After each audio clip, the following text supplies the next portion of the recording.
In June of 1864, the war between the states was entering its final year, and one of the main thoughts that occupied President Abraham Lincoln's mind was the part played by Rome in the war. Lincoln said repeatedly, "This war would never have been possible without the sinister influence of the Jesuits. We owe it to popery that we now see our land reddened with the blood of her noblest sons." This seems to be a strange statement by President Lincoln, considering what is taught today about the war between the states. Nothing is ever mentioned of a religious element in the war, or that the Pope and the Jesuit order were intimately involved. But Lincoln was not the only voice raised in opposition to the Pope's meddling in the affairs of this country at that time. Samuel Morse, the inventor of Morse code, traveled to Europe and Rome in 1830 to do his own investigation into the conspiracies hatched against America. After returning home to the United States, Morse wrote 2 books warning Americans of the threat from Rome. Morse would continue sounding the alarm throughout the 1800s and went to discuss the situation with Lincoln after his inauguration. Samuel Morse, of course, is the inventor of Morse code that was used for many, many years. And Samuel Morse wrote a book called Foreign Conspiracies Against the Liberties of the United States. It was published in 1835.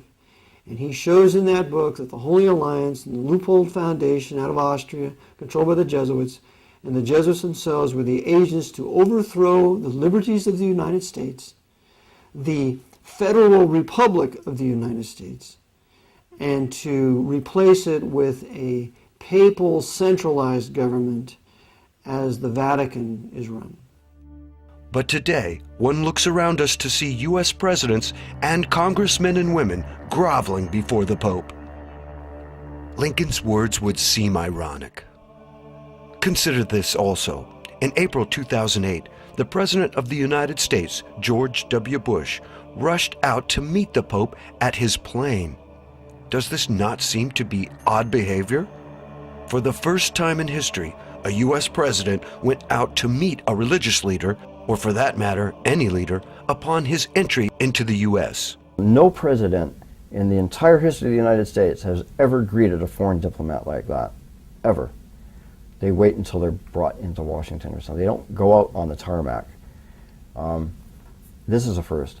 What makes this even more egregious is that the current Pope is a former head of the Office of Inquisition and a former member of the Nazi Party in his youth. You know that Cardinal Ratzinger was the Grand Inquisitor of the Vatican before he became Pope Benedict. You're aware of that. I assume other people are not aware of that. For a Jew, the Inquisition has such awful, awful memories, and we are inviting the head of the Inquisition to the Jewish state. I gave a lecture yesterday, and these are the points that I brought up. You don't invite the Grand Inquisitor to Israel. It's that simple. How did we go from a nation on the alert against the Pope and the Jesuits' desire to bring America down to one of accepting them as friends? Simply put, we have sold out. It has not gone unnoticed that several Protestant presidents have attended Mass and taken communion at Catholic churches. Since one cannot take communion at a Roman Catholic service if one is not Catholic, several presidents have misled their supporters into thinking they are Protestant when they are not. Furthermore, those in power are often Roman Catholics outright, so it is expected that they will obey orders from the Pope. From U.S. presidents to kings and queens to religious leaders throughout the world, those in power meet the Pope and bow down to him. Even when President Obama went to the Vatican in July 2009 to discuss the world economic situation, he too bowed to the Pope. Upon leaving, President Obama said, "We look forward to a very strong relationship between our 2 countries." It is important to remember these words of President Obama and what they mean. The Pope is not just a spiritual ruler, he is a territorial ruler. The name of his country since 1929 is Vatican City. The Pope is a monarch. He actually, according to various books, the Pope is the monarch of the world. Not just a religious leader, he is actually a political leader. The Vatican is actually a small area over in Rome whereby the Pope is the ruler of that small area. The actual name Vatican I found very interesting. It actually means worship of the divine serpent. So we find that the very basis of the Vatican, the very word itself, means the worship of serpents. But from Rome's perspective, the Pope rules over more than Vatican City. He rules over the earth both spiritually and materially, or temporally. According to the Roman Catholic teaching, the Pope can keep you out of heaven, and he has absolute authority over you on earth. And when I speak of the Pope, I speak of the papacy, that the papacy claims its two powers. Its first power is universal spiritual power over all individuals, that every person must be subject to the spiritual power of the Pope, that there is no salvation outside of the Catholic Church, which is the doctrine of the Council of Trent, as reaffirmed in the documents of Vatican II of the 1960s. It's still on the books of canon law. And the other power of the Pope, which is the second key, as you see the two keys in the Pope's flag with the Triple Crown, Lord of Heaven, Lord of Earth, Lord of Hell, and the two keys, spiritual power. The second key is the temporal power. And the temporal power is this, that the Pope believes he has the right to rule the government, the civil government of every nation. That temporal power has never been denied, it's never been disclaimed. But there is no question that the Pope wields both swords, both a spiritual sword that the public sees, as well as a political sword which most people do not see. So it is very interesting and unsettling to those who love freedom and the right to worship God as one sees fit, to see our leaders submitting to the Pope of Rome.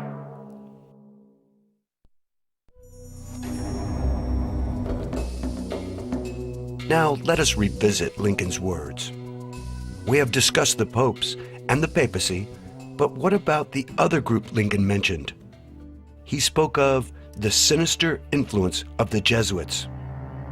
Who are the Jesuits? Jesuits are a group of people that were raised up right around 1535, 1540. Their leader was Ignatius Loyola. They basically had two purposes. One purpose was to destroy the Protestant Reformation. Because as you remember, Martin Luther had appeared at the Diet of Worms in 1521, stood before Charles V and the Holy Roman Empire. And so the Catholic Church sought to stop the Protestant Reformation that Luther began, and they couldn't do it. And so about 20 years after Luther stood at the Diet of Worms, the Jesuit order was created.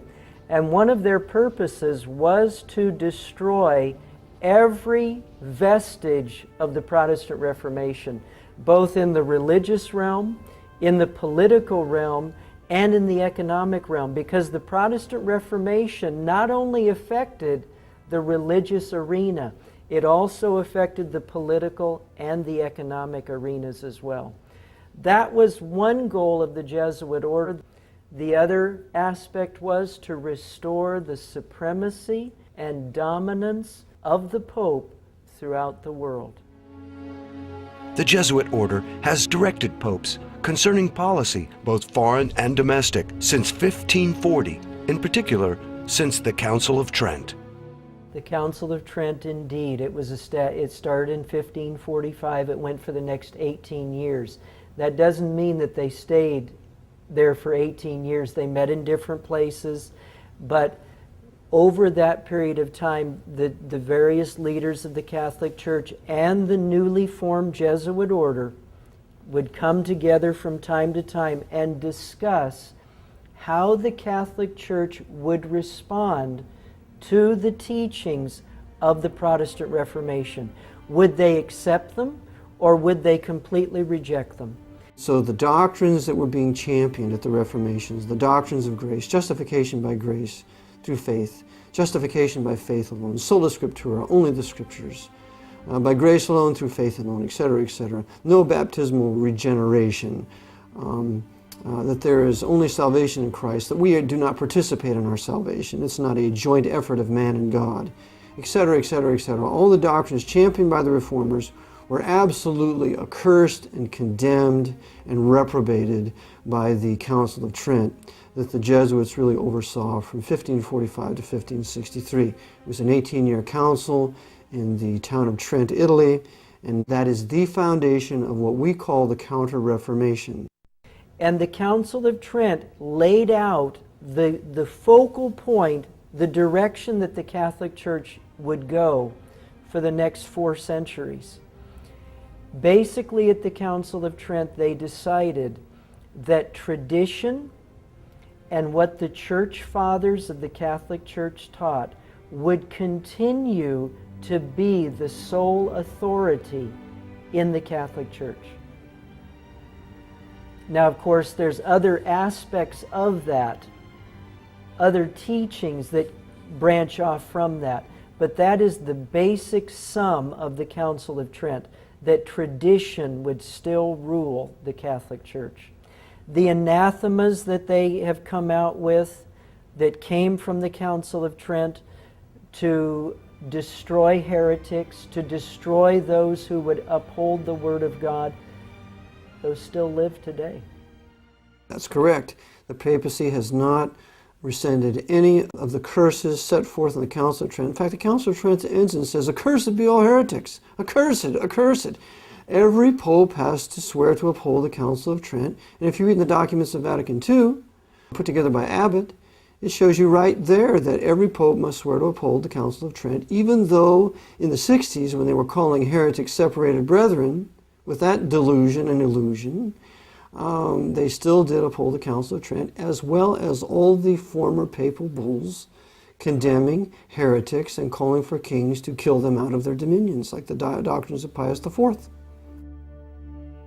The head of the Jesuits is the Superior General of the Order. He is called the Black Pope. The head of the Jesuit order is the Black Pope. The man who is currently there, he was just recently elected, Nicholas Adolphus. The Black Pope is the head of the Jesuit order. He is called the Black Pope not because he is of African origin, but because he is in the dark. We see the white Pope, we see Pope Benedict XVI, because he's visible and all the world knows who he is. But the Black Pope remains in the dark, behind the scenes, and so few people know he even exists. But that's why he's called the Black Pope, and he's the one who heads the Jesuit order. There is an ongoing war against anyone who resists the power of the Pope. And this war is directed by the Jesuits. This war is not waged openly by the Jesuits. The Society of Jesus moves in the shadows. They infiltrate and get others to do the dirty work of assassination. If armed conflict is needed, they use the army of one nation to bring a disobedient nation to its knees. The Jesuits would do that very thing. They were very intelligent. They're still very intelligent people. What they would do is they would infiltrate, they did it through economics, through the merchants. They would then come in, start teaching. They were very wise people. They would then infiltrate not only into schools, but they then would infiltrate into local government and then rise up to higher government officials. We find that repeatedly in the book by Avril Manhattan called Vietnam, Why Did We Go?, where he talks about how they followed this exact plan throughout Southeast Asia. They did it in Japan, they did it in China, they did it in Korea, they did it in Vietnam, they did it all along the Pacific Rim. Well, eventually what would happen, you would have created Catholic cities where all the people in towns would become Catholics. Well, they would then try to put their Catholic ideals onto the major religious populace of a country. In the Far East, of course, the major religious populace would be the Buddhists. So these Catholics in these countries, these converts to Catholicism, they would try to push their Catholicism on their Buddhist friends. And when the Buddhist friends rejected it, the Catholics would start to use force. Well, then the Buddhists would appeal to the local governments, the state governments, the national governments, and then there would be revolution. It got so bad in Japan that in 1639, the Japanese emperor, he said, no more Catholics, no more Europeans will come to our island again.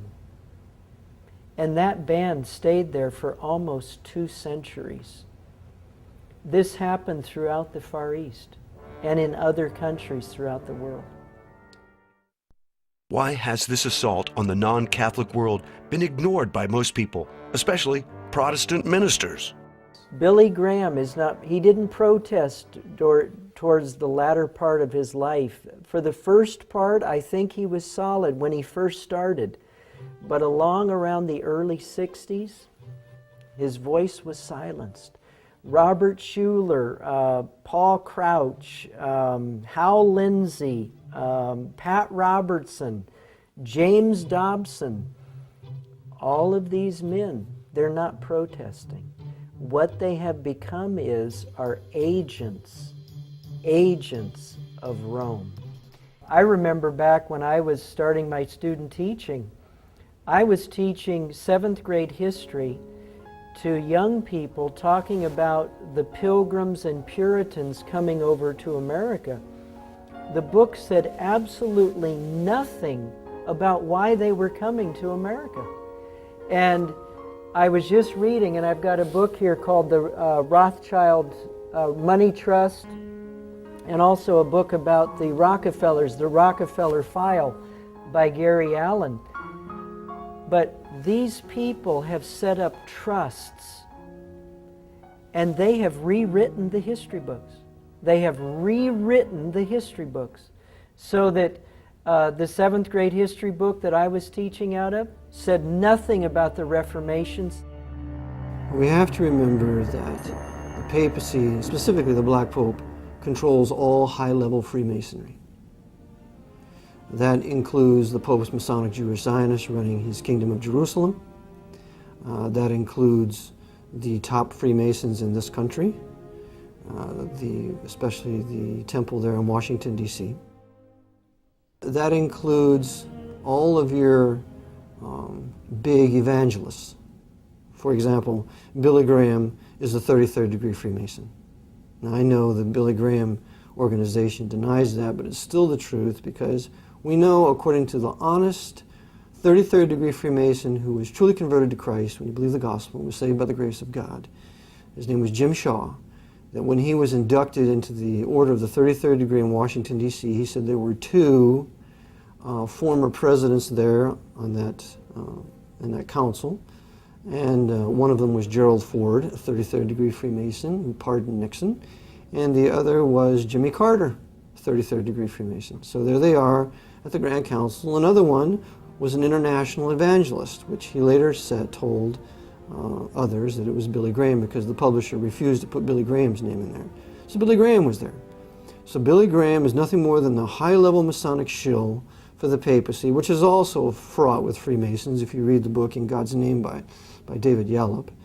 And so we talk about Robert Schuller, for example. Robert Schuller is another 33rd degree Freemason. He went to Rome to get the Pope's blessing to build his Crystal Cathedral. And Robert Schuller is a personal friend of the anti-white, hateful racist Louis Farrakhan, who is another high-level Freemason who runs the Nation of Islam for the Archbishop of Chicago. So we have all these high-level Masonic leaders, black and white, of all these various different religions, working together for agitation among the peoples of this country, but never ever exposing the papacy as the true heart and soul and its real master. All of this sounds incredible. It becomes less so when one examines the oath of the Jesuits. We have to understand that these men have died to their own self-will. It's something a Christian should do. That's the way we should be. We have no life anymore. Our life we're dead with Christ and we're hidden God with Him. When Christ is revealed, who is our life, then we shall be revealed with Him in glory. We need to learn to die to ourselves and count our lives as nothing. That our only purpose is to do the will of our Master. And when He's finished with us, then let us die. The Jesuits have done this, but they do it for the devil. And so they have completely been emptied of their own personalities, and upon the order of their commander will do exactly what they're told. There's no such thing as a disobedient Jesuit. They're all under orders. They've been trained for 15 years. They're soldiers. They're more of a Marine Corps than the Marines. The Marines were fashioned after the Jesuit order. You break the man down in boot camp, you rob him of his personality, you shave his head, you put all the same clothes on him, they're all treated the same, they're treated like dirt, we're going to rob you of your will so that we can mold you into what we want you. That's all Jesuit. So, this is how they think. And given the order, they will kill you, me, themselves, their mother, anything they're ordered to do, that is what they will do. We're going to bring down 9/11 today, gentlemen. Okay, give me the order, what we do, what button we push, do I need to be inside, outside, what is it? And that's what they'll do. We need to bring down the Pentagon today. We need to blow up the Arizona in Pearl Harbor in 1941. Okay, I'll be there. What's my orders? They're all under orders. And this is why you can have no country with a Jesuit presence in it. They have to be expelled. And all their agents that they work through must be expelled. And this is exactly what Tsar Alexander I did in 1820. He kicked out all the Jesuits out of Russia. In 1822, he shut down all the Masonic lodges. And in 1825, he was poisoned. So this is the Jesuit mindset, and we should read the spiritual exercises. We should read some of their works. We need to read the Jesuit doctrines of regicide, how it's no murder to kill a heretic, how it's okay to lie, cheat, and steal, how it's okay to kill your enemy, how it's okay to kill a woman that you commit adultery with. If she should want to tell on you, you can kill her. It's all right in there in their canon law. It's okay to steal. The whole world is their candy shop, where they can steal everything they can get their hands on to consolidate it under the power of the Jesuit order. And if that means killing kings or sinking ships, even if it causes their own death, they do it for the greater glory of God. Ad majorem Dei gloriam. When a Jesuit priest is elevated to a position of high command, he is administered what is called the Jesuit Extreme Oath of Induction. This oath has been called the Fourth Vow, or the Blood Oath, given to those in the Society of Jesus besides the traditional vows of poverty, chastity, and obedience. A copy of the Extreme Oath can be found in the Congressional Record. I want to read a statement to you, which is the Jesuit Oath. It says, "This is the Jesuit Oath. I do further promise and declare that I will have no opinion or will of my own," that's from the Spiritual Exercises of Loyola, "or any mental reservation whatever, even as a corpse or cadaver, but will unhesitatingly obey each and every command that I may receive from my superiors in the militia of the Pope. I furthermore promise and declare that I will make and wage relentless war, as I am directed to do, to extirpate and exterminate Protestants and liberals from the face of the whole earth. I will neither spare age, sex, or condition. I will hang, burn, waste, boil, flay, strangle, and bury alive these infamous heretics, rip up the stomachs and wombs of their women, and crush their infants' heads against the wall, in order to annihilate forever their execrable race." And then it goes on. The point being, throughout the history of the Jesuit order, they will shoot, They will burn, they will flay, they will do whatever it takes to destroy anybody who stands in the way of what they want to do. In 2009, the Jesuit general was confronted about the oath. One of the things in your Jesuit high oath, I think it says something about, furthermore, you promise to declare that we'll, at the first opportunity, seek war at any opportunity against heretics, Protestants, liberals. What is that? See here? And that you will spare neither age nor sex nor condition, and I will hang, waste, boil, flays. You've never seen this before? No, I've never seen it. Strangle, bury alive. It's horrible. And I was like, look, it's in the congressional record. Thank you very much. Thank you for coming. Does the oath and activities of the Jesuit reflect anything Christian? Or is it as Jesus said, "Beware of false prophets, which come to you in sheep's clothing, but inwardly they are ravening wolves"? What else do we know about the Jesuits? They have been thrown out of 83 countries over the last 500 years. That is correct. 83 countries have physically removed them. And why was it necessary to remove them? In a word, power.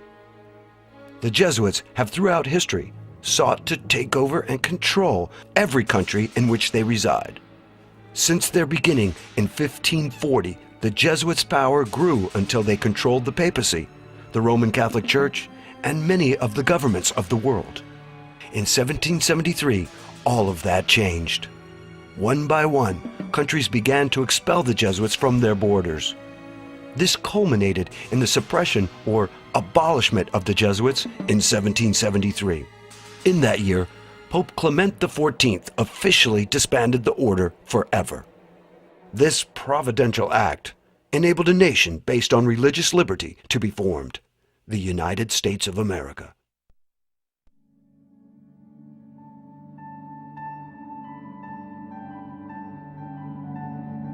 At the same time in history as the Jesuits were suppressed, the American Revolution occurred. Many believe this was no accident, but an act of God. I see the suppression of the Jesuits as providential because without the suppression of the Jesuit order, there is no successful American Revolution, period.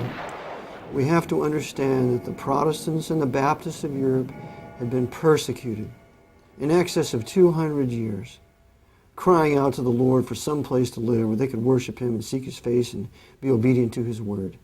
That nothing else was more important to them than that.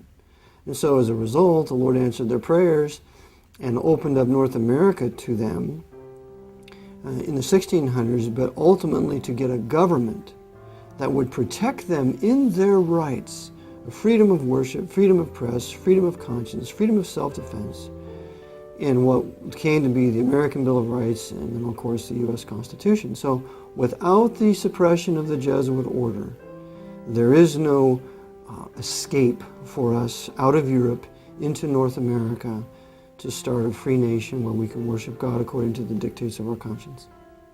As the Americans were determining and setting up a constitution where Protestant principles would reign, where freedom of religion would reign, where people would have the right to bear arms, where people would have a right to a fair trial, where all of these principles are being laid down, the Jesuit order is abolished.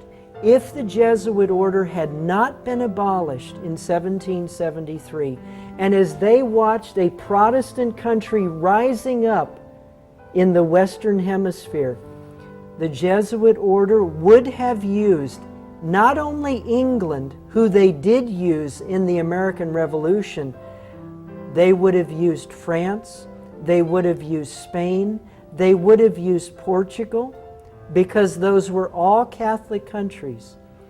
They would have used all those countries to destroy this growing Protestant nation, and it would never have been established. Having had their power and influence greatly diminished, the Jesuits were unable to stop the American colonies from establishing a Protestant republic. That is to say, the Jesuits were in no condition to coordinate a crusade against the new Protestant Republic as they had done with England in 1588 by using the Spanish Armada. But the Jesuits had one ace in the hole. Many of the founding fathers were deists and Freemasons. They attended church services and publicly paid homage to the God of the Bible. But in reality, they did not believe in miracles or the divinity of Jesus Christ. Their God was the great architect of the universe, not the God of the Bible. Thomas Jefferson went so far as to create his own Bible by cutting out verses he agreed with and pasting them into a blank book. The verses Jefferson believed in were those where Jesus speaks of morality and loving others. Miracles, such as the virgin birth or Jesus' resurrection, were omitted since they were considered fables. Freemasons like Benjamin Franklin and Thomas Paine had little regard for the divine, miracle-working Jesus of the Bible. Thomas Paine, author of the famous pamphlet Common Sense, wrote a book called The Age of Reason. In it, Paine says, Jesus Christ wrote no account of himself. The history of him is altogether the work of other people. And as to the account given of his resurrection and ascension, it was the necessary counterpart to the story of his birth. His historians, having brought him into the world in a supernatural manner, were obliged to take him out again in the same manner.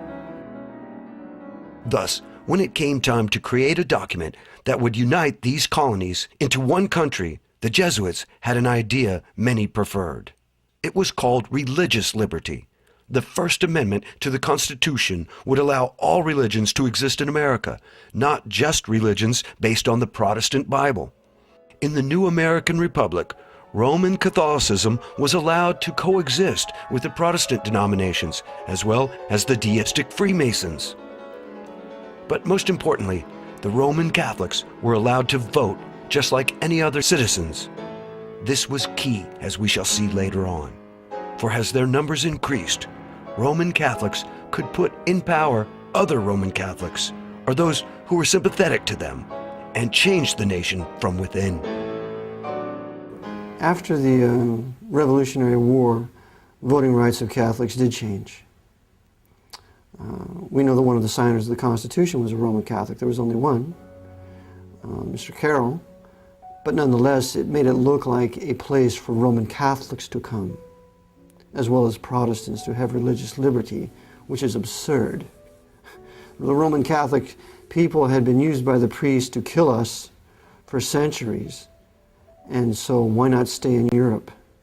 Well, they were being used by the Jesuits to come here to ultimately then take over political power and then submit North America to the feet of the Pope. Turning from the happenings with the American colonies, let us take a moment to investigate what the Jesuits were up to in Europe after their suppression. As we might guess, the Jesuits were not idle. They decided to seek revenge against those who had turned on them, specifically a traitorous Pope and the Catholic monarchs of Europe. In 1774, a year after the Jesuits were disbanded forever, Pope Clement XIV had suppressed the Jesuits, and a short time later he was poisoned. Poison is a big thing with these guys. Pope Clement stated, "Alas, I knew they would poison me, but I did not expect to die in so slow and cruel a manner." A post-mortem examination of his body revealed the presence of a poison. Thus, the Jesuits rid themselves of a troublesome pope.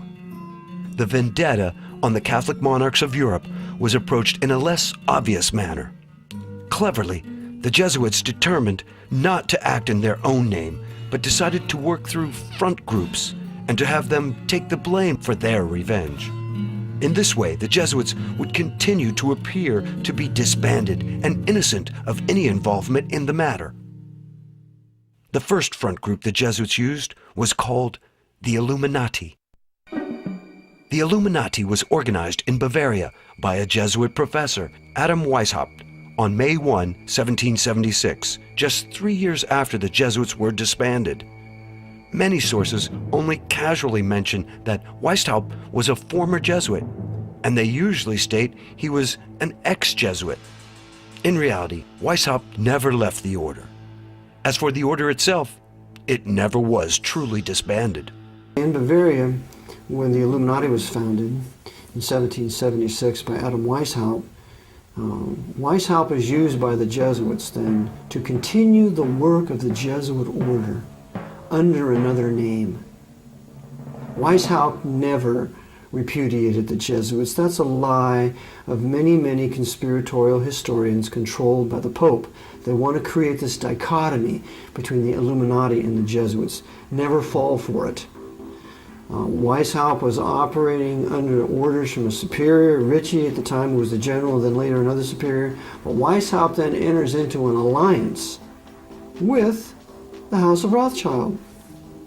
So now we see the Rothschilds, the Jewish Rothschilds, Red Shield, become the bankers for the Jesuit order during the upheaval we will know as the French Revolution and Napoleonic Wars. So this alliance between the Jesuits and the House of Rothschild, these high-level Masonic Jews, is very important to realize at this point because we have to live with it and deal with it today. Also, Bavaria is the stronghold of the Jesuits. There was a huge inquisitional torture chamber there in Nuremberg. Interesting that the Nuremberg trials of the Nazis would be held there. And the very principles of the Illuminati, the way the organization was run, it's the very principles of the Jesuit order, and that's found in Nesta Webster's book called Secret Societies. In 1814, Francois Charles de Berkheim reported on Germany's secret societies and stated, "The oldest and most dangerous association is that which is generally known under the denomination of the Illumines, and of which the foundation goes back towards the middle of the last century. Bavaria was its cradle. It is said that it had for founders several chiefs of the order of the Jesuits." Through the Illuminati, the Jesuits sought to take over various powerful secret societies, especially the higher degrees of Freemasonry. If you study all of the different organizations in the world, whether it be the Knights of Malta, the Bilderbergers, the Club of Rome, the Council on Foreign Relations, as you study all these different groups, and the Knights of Malta would be included in that, you find that they are like a buffer behind which the Jesuit order operates. In his book, Proofs of a Conspiracy, John T. Robison wrote concerning the Masonic lodges. At this time, 1798, the Jesuits interfered considerably, insinuating themselves into the lodges. Robison went on to say, "This society is well known to have put on every shape and to have made use of every mean that could promote the power and influence of the order. And we know that at this time they were by no means without hopes of re-establishing the dominion of the Church of Rome in England." And with the Illuminati and the higher orders of Freemasonry, the Jesuits fomented the destruction of the very monarchs who had opposed them, beginning with the French Revolution and later with Napoleon Bonaparte. Well, the French Revolution was launched and waged by the Jesuits using Grand Orient Freemasonry and Scottish Rite Freemasonry in England for the purpose of punishing the Roman Catholic monarchs of Europe, taking back the Vatican Empire from the Pope, tearing away the colonies from England, Protestant England. They were doing several things at one time. Remember, the Jesuits are the great Hegelians. They can think along 10, 20, 50 different lines at the same time and coordinate them all together. So to understand what we do, we have to think dialectically. We can never think linearly. So the purpose of the French Revolution, first and foremost, was to punish the Roman Catholic monarchs of Europe. And that they did. What happened? Why, they beheaded Louis XVI, the grandson of Louis XV. We're going to teach you Bourbons of France who you mess with when you suppress the Jesuits. And then we're going to behead his wife, Marie Antoinette. And she was the daughter of Maria Theresa. She was a Habsburg. So we're going to punish you Habsburgs. You suppress us, we're going to cut off the head of Marie Antoinette using our Jacobins. And then you Braganzas of Portugal, we're going to drive you into exile using Napoleon. They did. They had to go into South America. And you Bourbons of Spain, we're going to drive you into exile too. We're going to have Napoleon set up a little banana republic up here in Spain. And then you Knights of Malta, how dare you kick us off your island of Malta in 1768? We're going to teach you a lesson. So they took Napoleon down here with his huge fleet, took all the treasures of the Knights of Malta and took all their weapons so that they could use that in the invasion of Egypt, at which time the Jesuits used Napoleon to kill all the Mamelukes, the bodyguard of the Caliph of Egypt. So now they're waging war against Islam like they are today. When Napoleon's usefulness came to an end, the Jesuits had him betray his soldiers in a war with Russia. Like many of the founding fathers of America, the French soldiers were very nationalistic, and they would be a problem in the future plans of the Jesuits. After his defeat in Russia, Napoleon was forced to abdicate. Working in the shadows, the Jesuits made sure he was kept in reserve should he be needed. So Napoleon was sent to the island of Elba and given an annual pension of 2 million francs. Then, on August 7th, 1814, the unthinkable occurred. Pope Pius VII restored the Jesuit order. The Jesuits were revived in 1814 with the papal bull by Pope Pius VII, which brought them back into existence. The suppression of the Jesuits was to last forever. It only lasted 41 years. Former U.S. President John Adams wrote to Thomas Jefferson in 1816 about the rebirth of the Jesuits and the danger they posed to America. Adams stated plainly, "I do not like the resurrection of the Jesuits. They have a general now in Russia, in correspondence with the Jesuits in the United States, who are more numerous than anybody knows. Shall we not have swarms of them here, in as many disguises as only a king of the gypsies can assume, dressed as painters, publishers, writers, and schoolmasters? I have lately read Pascal's letters over again, and 4 volumes of the history of the Jesuits. If ever any congregation of men could merit eternal perdition on earth and in hell, it is this company of Loyola." Jefferson replied back to Adams, "Like you, I disapprove of the restoration of the Jesuits, for it means a step backward from light into darkness." Coincidentally, the restoration of the order occurred 1 month before the first meeting of the Congress of Vienna in 1814. The Jesuits were deeply involved in this meeting. When the monarchs of Europe began fighting among themselves, the Jesuits manipulated the circumstances to bring Napoleon back for an encore performance, the famous 100 Days. The monarchs gathered in Vienna came to terms quickly in order to meet this renewed threat, the Jesuits' careful manipulation of the events being played out like a chess game. Again, it must be remembered that the Society of Jesus never wanted to do away with kings. The Jesuits only wanted to punish those who had suppressed the order. In March of 1815, 9 days after the Congress of Vienna ended, Napoleon led his patriotic monarchy-hating men to defeat by attacking the wrong spot of the British lines at Waterloo. The Battle of Waterloo was deliberately lost by Napoleon, as explicated by our great Southern General Thomas Jonathan Stonewall Jackson when he reviewed the battlefield. And you can find this in Dabney's great work, his biography that he wrote on Stonewall Jackson called The Life and Times of Stonewall Jackson.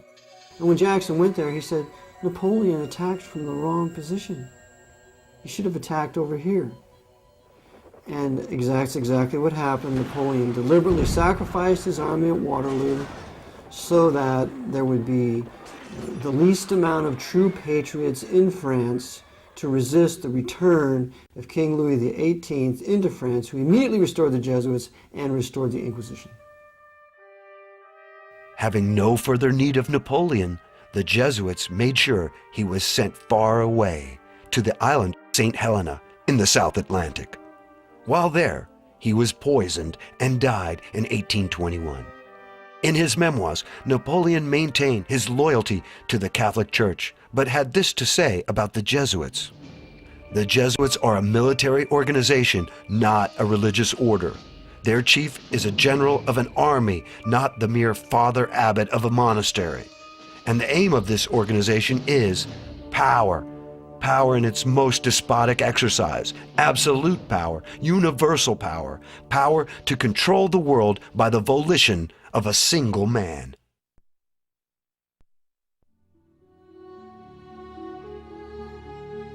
We have stated that the Jesuits were deeply involved in the Congress of Vienna. Ostensibly, this meeting of the monarchs of Europe, under the direction of the Jesuits, was for the purpose of reorganizing Europe, restoring the balance of power, and discussing the creation of a federation of Europe. According to author Burke McCarty, the Congress of Vienna and several other secret meetings were in reality black conspiracy against popular governments. After the Constitution is signed, Protestant principles are put in place in the United States. You go into the early 1800s, the Napoleonic Wars are being fought in Europe, in Russia, but finally the Napoleonic Wars have stopped. All of the monarchs of Europe convene in Vienna, Austria. The man who headed it was Clemens von Metternich of Austria. Russia was there, England was there, France was there. They all came there to Vienna to decide on a big problem in the world.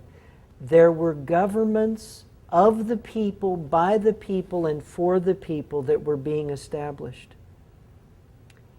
And these monarchs of Europe and the Pope himself, Pope Pius VII, and the newly formed, re-established Jesuit order in 1814, they all came together and they said, if we don't destroy these free popular governments, eventually the principles of those governments will destroy us.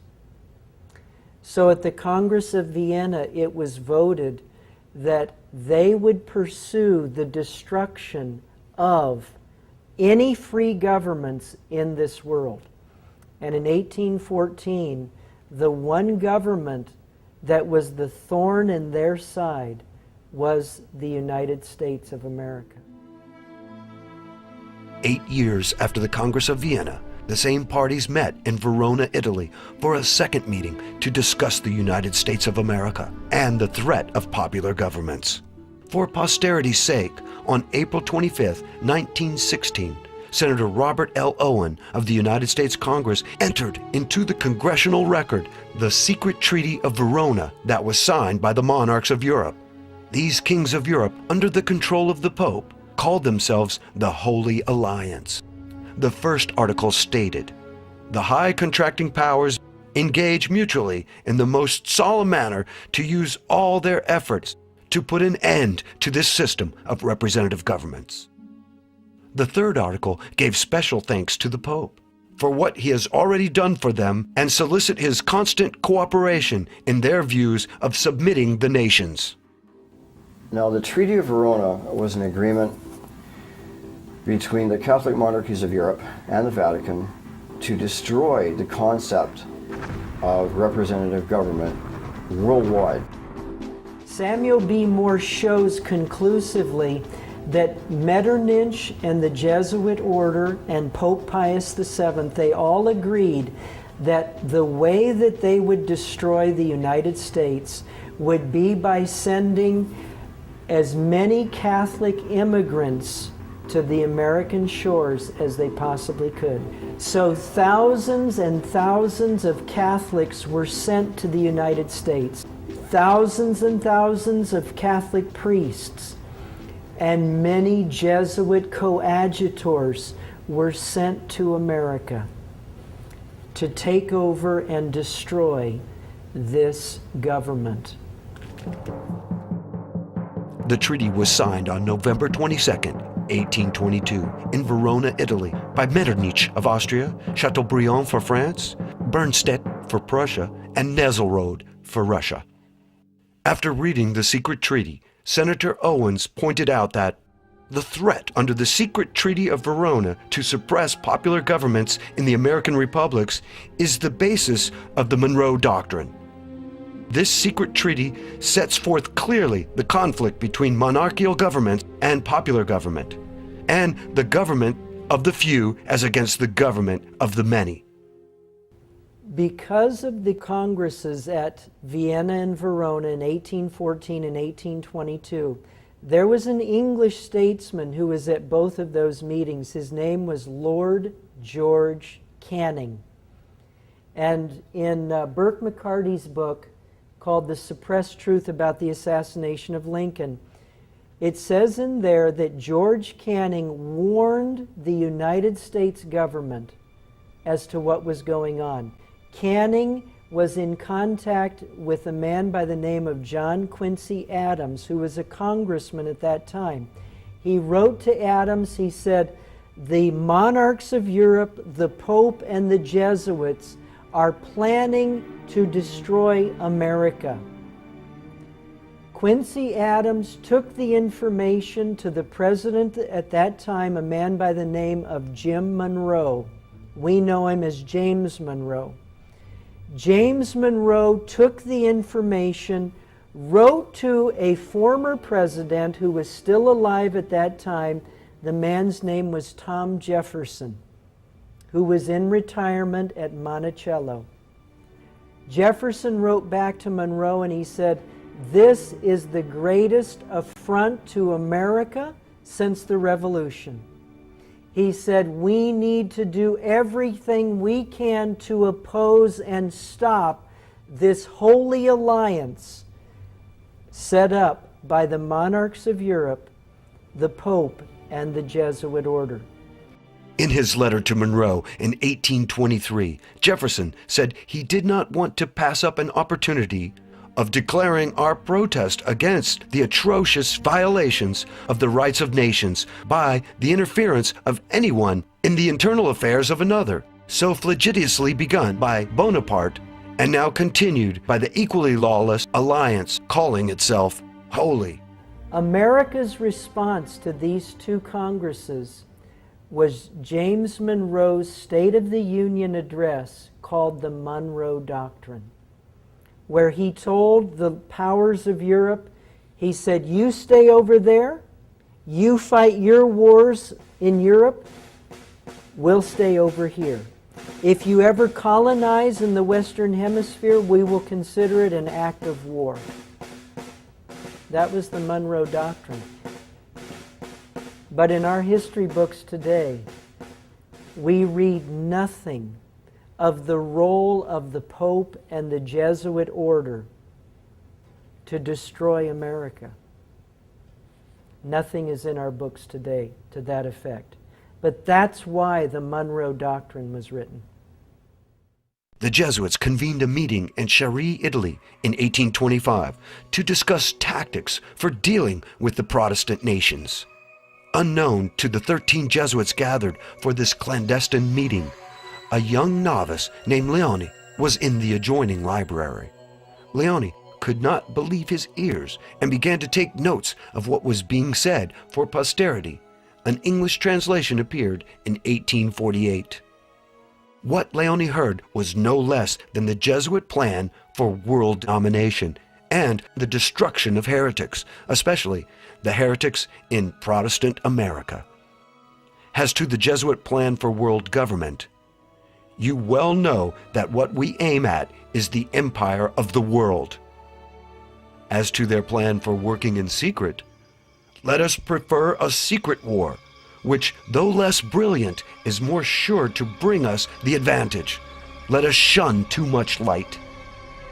As to the Pope, also known as the Vicar of Christ, we may say that God designs for extermination, like the Canaanites, all the nations that obstinately refuse to enter into the unity of the Church, and that the Vicar of Jesus Christ is appointed to execute these judgments in due time. As to Protestant and non-Roman Catholics who do not join Rome, we have, however, one source of rejoicing. We cherish at the bottom of our hearts this principle that whatever does not unite with us must be annihilated. That Protestantism must therefore be utterly abolished. As to the Bible, then the Bible, that serpent which, with head erect and eyes flashing fire, threatens us with its venom whilst it trails along the ground, shall be changed again into a rod as soon as we are able to seize it. And what wounds will we not inflict with it upon these hardened pharaohs and their cunning magicians? The Monroe Doctrine was ratified in 1823. The Jesuit meeting in Chieri, Italy, took place in 1825. 1 year later, John Adams and Thomas Jefferson died on the same day. Both of these former presidents and defenders of the Constitution died on July 4th, 1826. What are the odds that these two men, so critical to the birth of the United States and enemies of the Holy Alliance, the Vatican, and the Jesuits, would die on the same day?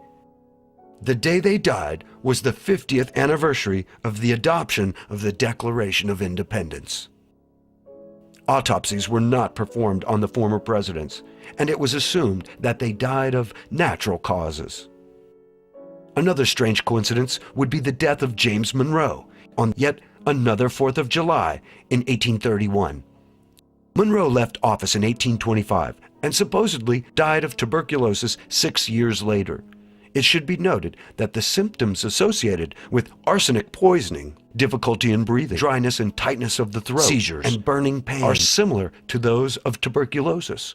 George Morgan commented on these strange circumstances in his book, The Life of James Monroe. Morgan states, "As John Adams and Thomas Jefferson had died on the 4th 5 years before, Monroe's death added to the wonder, as though a power aloft had taken cognizance of the peculiar patriotism of these mortal men and had translated them." Is it possible that the power aloft was not from heaven and was not benign? Perhaps this power was not looking at the nationalism and patriotism of these men with joy as much as with a vengeful eye, as the Jesuit oath clearly states. A Jesuit vows to make and wage relentless war, secretly or openly, against all heretics, Protestants, and liberals, as I am directed to do, to extirpate and exterminate them from the face of the whole earth. That when the same cannot be done openly, I will secretly use the poison cup, the strangulation cord, the steel of the poniard, or the leaden bullet. Others have even pointed out George Washington's sudden death in 1799 as very suspicious. There is evidence that the Jesuits assassinated a few American presidents before the war between the states. The first president they assassinated was George Washington. He was poisoned with anthrax. One of his 3 attending physicians was behind that poisoning. Remember, from the day he took sick to the day he died was a mere 2 to 2.5 days, according to Headley's great work, The Life of Washington. So he was murdered. Why would the Jesuits want to kill George Washington? Like Jefferson, Adams, and Monroe, Washington was first and foremost a nationalist and warned against foreign influence. He promoted a policy of neutrality and the avoidance of European alliances. Washington repeated his isolationist policy in his farewell address that was published in newspapers throughout the country.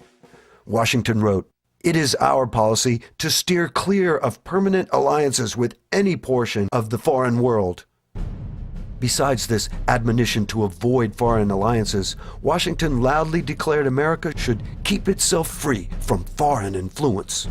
Against the insidious wiles of foreign influence, I conjure you to believe me, fellow citizens, the jealousy of a free people ought to be constantly awake.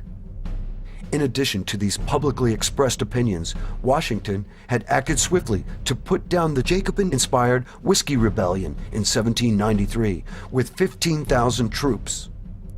instigating the rebellion was the French ambassador Edmond Guenet and the revolutionary democratic clubs that had sprung up in America. Guenet and the democratic clubs were linked to the Jacobin clubs in France. In her book, World Revolution, Nesta Webster states, these Jacobin clubs were organized by the Revolutionary Committee under the direct inspiration of the Bavarian Illuminati. The Jesuits created the Illuminati and were thus working through the democratic clubs in America. Washington never realized he was taking on the Jesuits when he crushed the Whiskey Rebellion. John Adams became president after Washington left office. During John Adams' administration, war with Illuminati-controlled France was averted, but Washington made it known he would not resist a call from Congress to assume command of the army. Furthermore, Washington endorsed the passage of the Alien and Sedition Acts that were designed to protect the United States from the extensive French Jacobin conspiracy. It is therefore no wonder that the vengeful eye of the Jesuits was focused on George Washington. After leaving office in 1797, Washington lived only 2 years and 9 months. From the onset of his illness in 1799 to his death was a mere 2 days. As with Monroe's death, the symptoms leading up to Washington's death were difficulty in breathing, tightness of the throat, and burning pain. Washington was only 67 years old when he died. Like Jefferson, Adams, and Monroe, there was no autopsy with Washington's death. However, the Jesuits made sure they had a servant on hand, Tobias Lear, to carefully plant the story that Washington had neglected to take off his wet clothes after coming in from his day of riding about his farms in snowy weather. Washington had taken cold, undoubtedly from being so much exposed the day before, and complained of a sore throat. Lear said this even though Washington explicitly told him that his great coat had kept him dry. According to Lear, we are to believe that George Washington, who survived the hardship of a winter at Valley Forge and other severe winters, did not know how to take care of himself in bad weather. The more likely truth is that Washington had opposed the plans and schemes of the Society of Jesus and was assassinated for his interference. Other American presidents, both in the 19th and 20th centuries, who would run afoul of the Jesuit order, would meet untimely deaths. For instance, the short presidency of William Henry Harrison. Harrison had been elected president on March 4, 1841. He would serve as president for only 35 days. At the end of March, the newly elected president came down suddenly with an illness and died. Many thought this was the result of his long inaugural address, which lasted over 2 hours in cold weather. But Harrison had been fine after the speech, and weeks had passed since the inauguration. Why was Harrison assassinated? One only has to go to his inauguration address to find the main reason. Harrison stated in the 4th paragraph of his speech, "We admit of no government by divine right," believing that so far as power is concerned, the beneficent Creator has made no distinction amongst men, that all are upon an equality, and that the only legitimate right to govern is an express grant of power from the governed.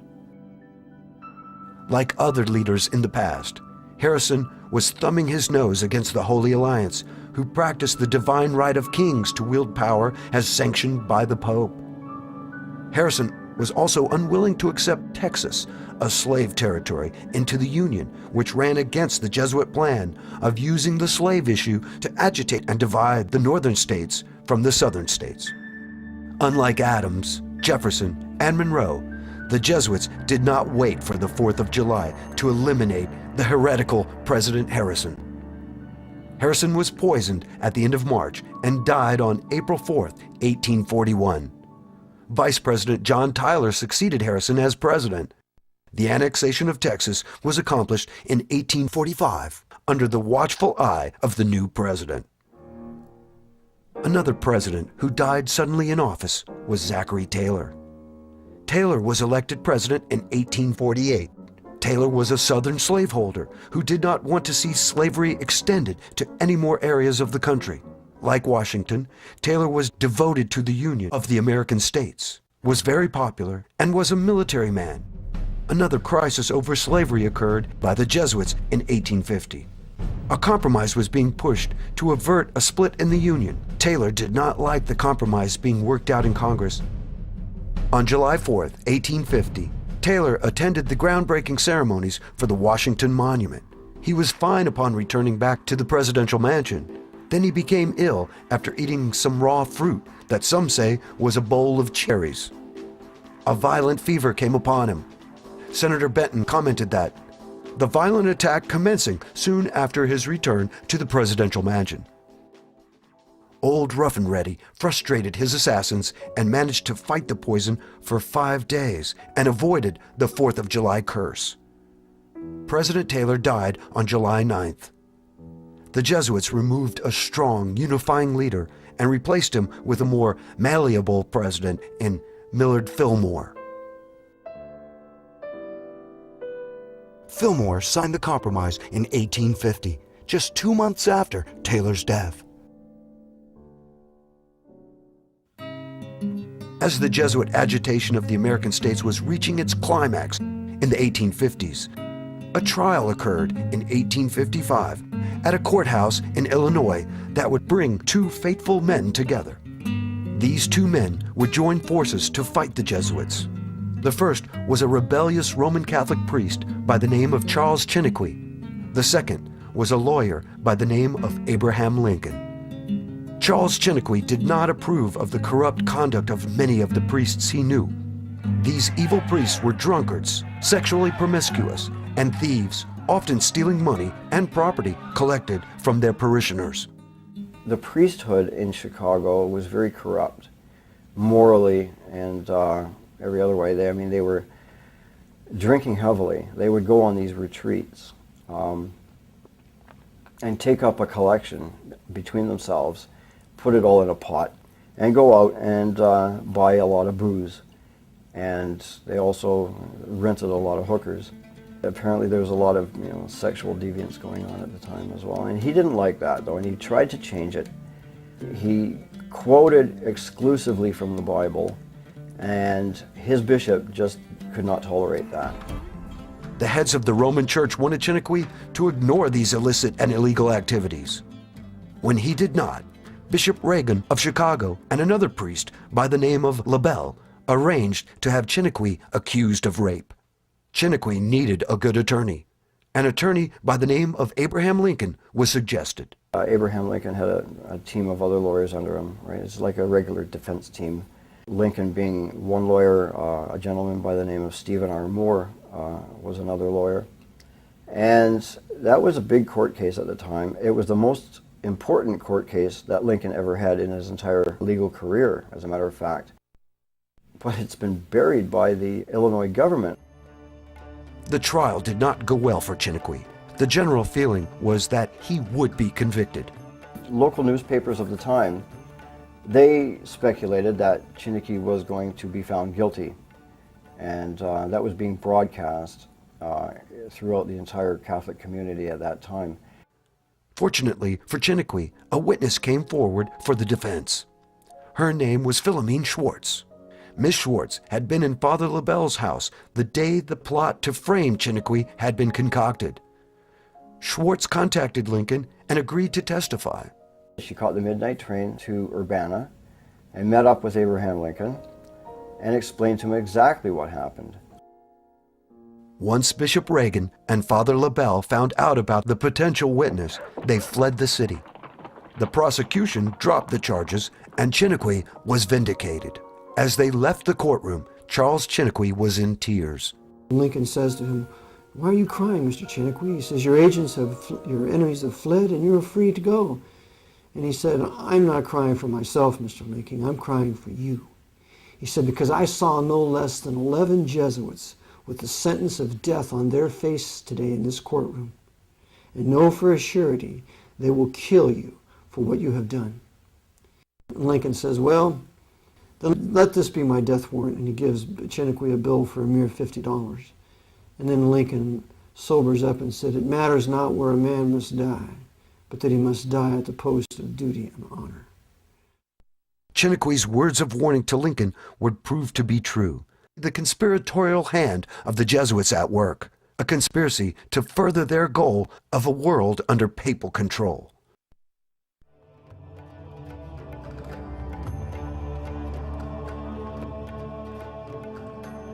Abraham Lincoln was elected President of the United States 5 years after Charles Chinnequih's trial. By 1860, agitation between the North and the South was so great that many of the Southern states decided to leave the Union over Lincoln's election. This agitation was designed from the beginning to drive a wedge between the North and the South and bring about a war that would result in the death of countless Protestants, clearing the way for the Jesuits to reconstruct America into a tool of conquest. Lincoln had no military background, and the perception in the South was that he was incapable of mounting a war to stop the Southern states from leaving the Union.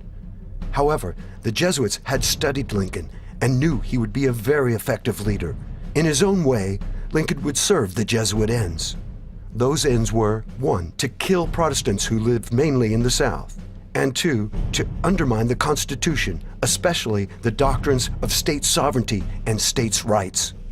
Once in office, Lincoln refused to accept the right of any state to leave the Union. He also refused to remove the federal troops from Fort Sumter under the command of Major Robert Anderson, who was a Freemason. As tensions mounted, the Jesuit-controlled Freemasons on both sides turned the standoff into a bloody war. It's no coincidence that General Beauregard, a Roman Catholic Freemason, fired the first shots at Fort Sumter, and it's no coincidence that a Presbyterian Protestant Freemason incited those shots to be fired when he sent down the Star of the West to reinforce Fort Sumter, and that was Mason James Buchanan. James Buchanan started the war when he sent down the Star of the West, that ship, to reinforce the harbor, because the southern states had lawfully seceded if we had a union of consent. And I would like to add here that the 3 states that specifically reserved their right to secede in their state ratification papers were Virginia, Rhode Island, and New York. And if those 3 states reserved the right to secede, to withdraw the powers, the specific powers they had delegated to Washington, then every other state had the right. So, the southern states had the right to secede, the North had no right to stop it. So therefore, an attack against the southern states who had seceded was an act of war, and therefore it was indeed a war of northern aggression against the southerners who had rightfully seceded. As the war progressed, it was obvious that not all was as it appeared to be on the surface. Time and again, generals on both sides made blunders and missed opportunities that would have ended the war sooner rather than later. The most glaring of these missed opportunities was the first battle of the conflict, the First Battle of Manassas on July 21, 1861. Lincoln had ordered the invasion of the South by Union troops. To stop them, Southern forces were moved into position in Virginia under Brigadier General Joseph E. Johnston and Brigadier General P.G.T. Beauregard. Beauregard had ordered the firing of the first shot at Fort Sumter, and his family was not only Roman Catholic but also had Jesuit ties.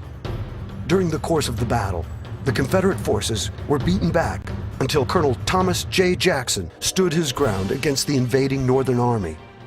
Stonewall Jackson's heroic stand paved the way for the routing of the invading Union forces that soon withdrew towards Washington, D.C.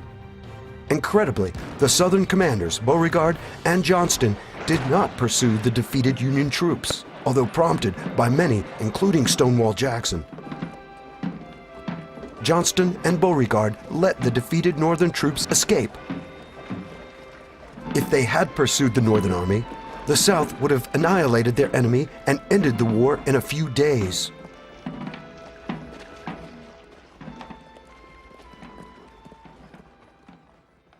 Along with Johnston and Beauregard, there were other Southern generals who seemed, at times, to be working against the South. Take, for instance, the legendary Robert E. Lee. It was General Robert E. Lee who ordered the disastrous Pickett's Charge at the Battle of Gettysburg on July 3, 1863. Author and historian Bevan Alexander states, Pickett's Charge was doomed before it started. Sending massed bodies of men across nearly a mile of open ground against emplaced riflemen and banked cannons was simply an invitation for destruction. Bevan Alexander goes on to say that by insisting on fighting the North at Gettysburg and ordering Pickett's Charge, Lee had lost well over a third of his army and had destroyed the last offensive power of the Confederacy. It was also General Robert E. Lee who refused to listen to Stonewall Jackson concerning the South's overall strategy. Jackson realized that an offensive war against the North would result in the South's defeat. No matter how skilled a battle leader Lee was, he could never win the war by pitting the far weaker resources of the South against the tremendous economic and military power of the North. Stonewall Jackson's plan was to avoid the Northern strength, its field armies, and strike at Northern weakness, its undefended factories, farms, and railroads. Jackson wanted to bypass the Union armies and to win indirectly by assaulting the Northern people's will to pursue the war. Jackson called this unrelenting war. Lee never fully accepted Jackson's view. However, a Union general named William Tecumseh Sherman did. Sherman's march from Atlanta to the sea, conducting unrelenting war, broke the back of the South in 1864 and spelled the end of the conflict. Lee was the one responsible for the defeat of Antietam or Sharpsburg when he left the Order 191 there wrapped up in a cigar. It was found by Yankee generals. Lee was behind that. Lee was behind not allowing Jackson to win at least 4 decisive battles against the Union forces. And this is spoken of and written very well in Bevan Alexander's great work, Lost Victories. It is also worthy to note this picture of Robert E. Lee at the age of 38 with his son. Lee is displaying a Mason sign called the Hidden Hand. Compare that picture with these pictures. All display the same Masonic gesture.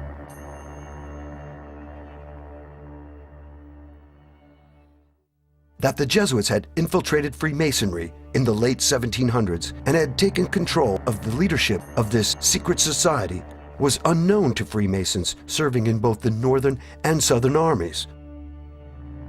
Essentially, all Freemasons were serving the Jesuits and the Pope. Besides Lee's inactions and blunders on the battlefield, as well as those of other Confederate generals, a case can be made that the South's greatest general, Stonewall Jackson, was murdered during the 4-day Battle of Chancellorsville, Lee being an accomplice. Jackson brings forth his plan to Lee how to flank Hooker's army, and then we can attack him from the rear. And Lee says, well, go ahead. Instead of saying, praise God, yes, if we can defeat Hooker, we can then march across the Potomac to Washington, because that's all it would have taken. We were this close to keeping our liberty.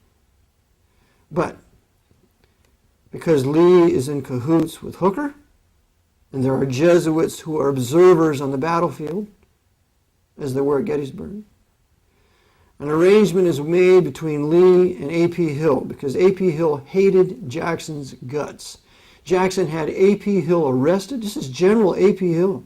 General Jackson had General A.P. Hill arrested for insubordination. And Hill hated him for it. And so this was Hill's chance to get back. So Hill happens to have a subordinate general underneath him, who then will be used to fire upon Jackson. So Jackson, as he arranges his soldiers as they've flanked Hooker, and he tells them, whatever you do, do not stop. You march right through the Federal camp. Well, what happens is A.P. Hill's general stops the whole movement. And so everything is almost thrown in disarray, and finally this guy's convinced, let's just keep going on. So by this time they're losing valuable time. Still, it was a rout, but it wasn't a defeat like it could have been. And Jackson realizes that something's very wrong. He is now betrayed by A.P. Hill. and he's betrayed by this other subordinate. So in the evening, Jackson is reconnoitering, trying to see what should be done, and he's fired upon by his own troops. And I show in my book that it was a conspiracy because some of the people there, Jackson didn't know who they were.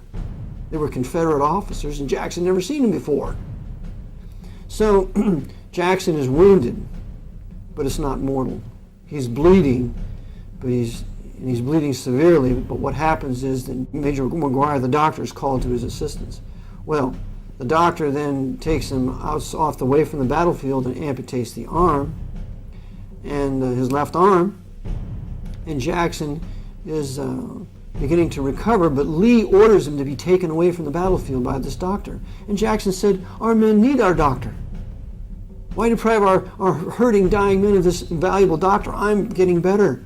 But oh no, Lee gives the order to go to Guinea Station, take Jackson with you. And so Jackson is being taken there, and he's beginning to recover, and he's talking to the doctor, "When can I get back?" and so on. Well, the doctor gets him to Guinea Station and takes him away from the main house and takes him out to this little shack where only the doctor and he are allowed to be. And it's there that this dirty Freemason, Hunter McGuire, poisons Jackson, I believe, on about a Wednesday or Thursday. And then Jackson's wife is able to come, and she sees him, but Jackson's not well. His arm it's the famous picture of him where he's had his arm amputated, but you really don't see it. The sleeve is still there. But he's been poisoned for the first time.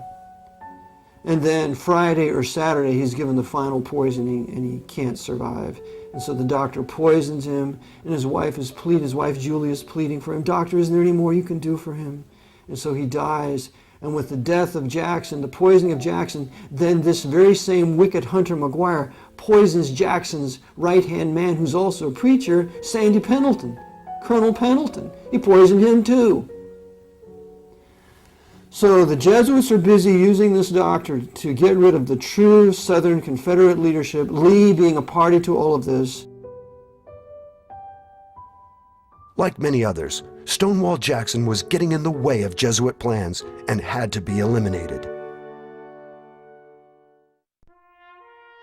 At this point, we should take note of a man by the name of James Clark. Clark graduated from West Point in 1829. After graduation, Clark was assigned to Louisiana. After a year of service, James Clark resigned his commission and converted to Catholicism. In 1844, Clark would become the first West Point graduate to join the Jesuits.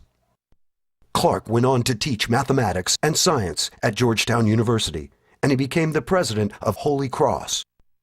It was said that Clark took a lively interest in the doings of his former classmates. And just who were his former classmates? None other than Robert E. Lee and Joseph E. Johnston. One can also include Jefferson Davis in this list, since Davis graduated a year ahead of Clark. It can only be guessed as to what communications these former West Point graduates had with each other. But that a Jesuit was in communication with Lee, Johnston, and Davis during the period of the war between the states is surprising and somewhat shocking. And what is even more shocking were the activities of Confederate President Jefferson Davis in 1863. Protestant Jefferson Davis began corresponding with the Roman Catholic Pope. Pope Pius IX, who was completely in the hands of the Jesuit order at this time, because he was not in their hands when he first became Pope. He writes a letter to Jefferson Davis acknowledging him as the President of the United States. After the Battle of Gettysburg, there was a lot of correspondence that took place between the Davis government and the Vatican, the Davis government appealing to the Pope for official help and recognition, which Pope Pius IX eventually did give him. Davis was no stranger to Roman Catholicism. He had entered the Dominican-operated College of St. Thomas Aquinas near Springfield, Kentucky, for 2 years.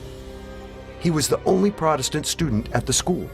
Interestingly enough, the young Davis sought to become a Catholic, but was encouraged to remain Protestant. One must ask, why would the Roman Catholic Church turn down a convert? Did the Roman Church have plans for Davis that would be better served with him remaining a Protestant? After the war, Davis was sent a portrait of the Pope. Such a gift, said a great niece, was never before conferred on any but crowned heads. General Lee also had his own picture of Pope Pius IX, noting that the Pope was the only sovereign in Europe who recognized our poor Confederacy. Such was the attitude of these leaders of the Confederacy. Men who were easily fooled or who were willingly playing along with the Jesuits' plan. It was these men who led the Protestants of the South into a war that they had no intention of winning. Shades of Korea, Vietnam, and the Gulf Wars come to mind. It should be remembered that for all of its posturing and open statements of support for the South, the papacy was really not on the South side at all. The open but false policy of Rome was that the Pope was on the side of the South. And Chiniquy falls for this delusion in his book, unfortunately. The secret but true policy of Rome was that Rome was completely on the side of the radical red Republicans in the North. Stevens, Sumner, Bingham, the list goes on and on. So, because of this, the Jesuits made a show that they were behind the South to create more animosity on the part of the Northern Protestants against the Southerners of the South, because the Pope's against us by siding with the South. When in fact, we wanted the utter annihilation of the Southern Protestants. Now let us turn our attention to the Union Army.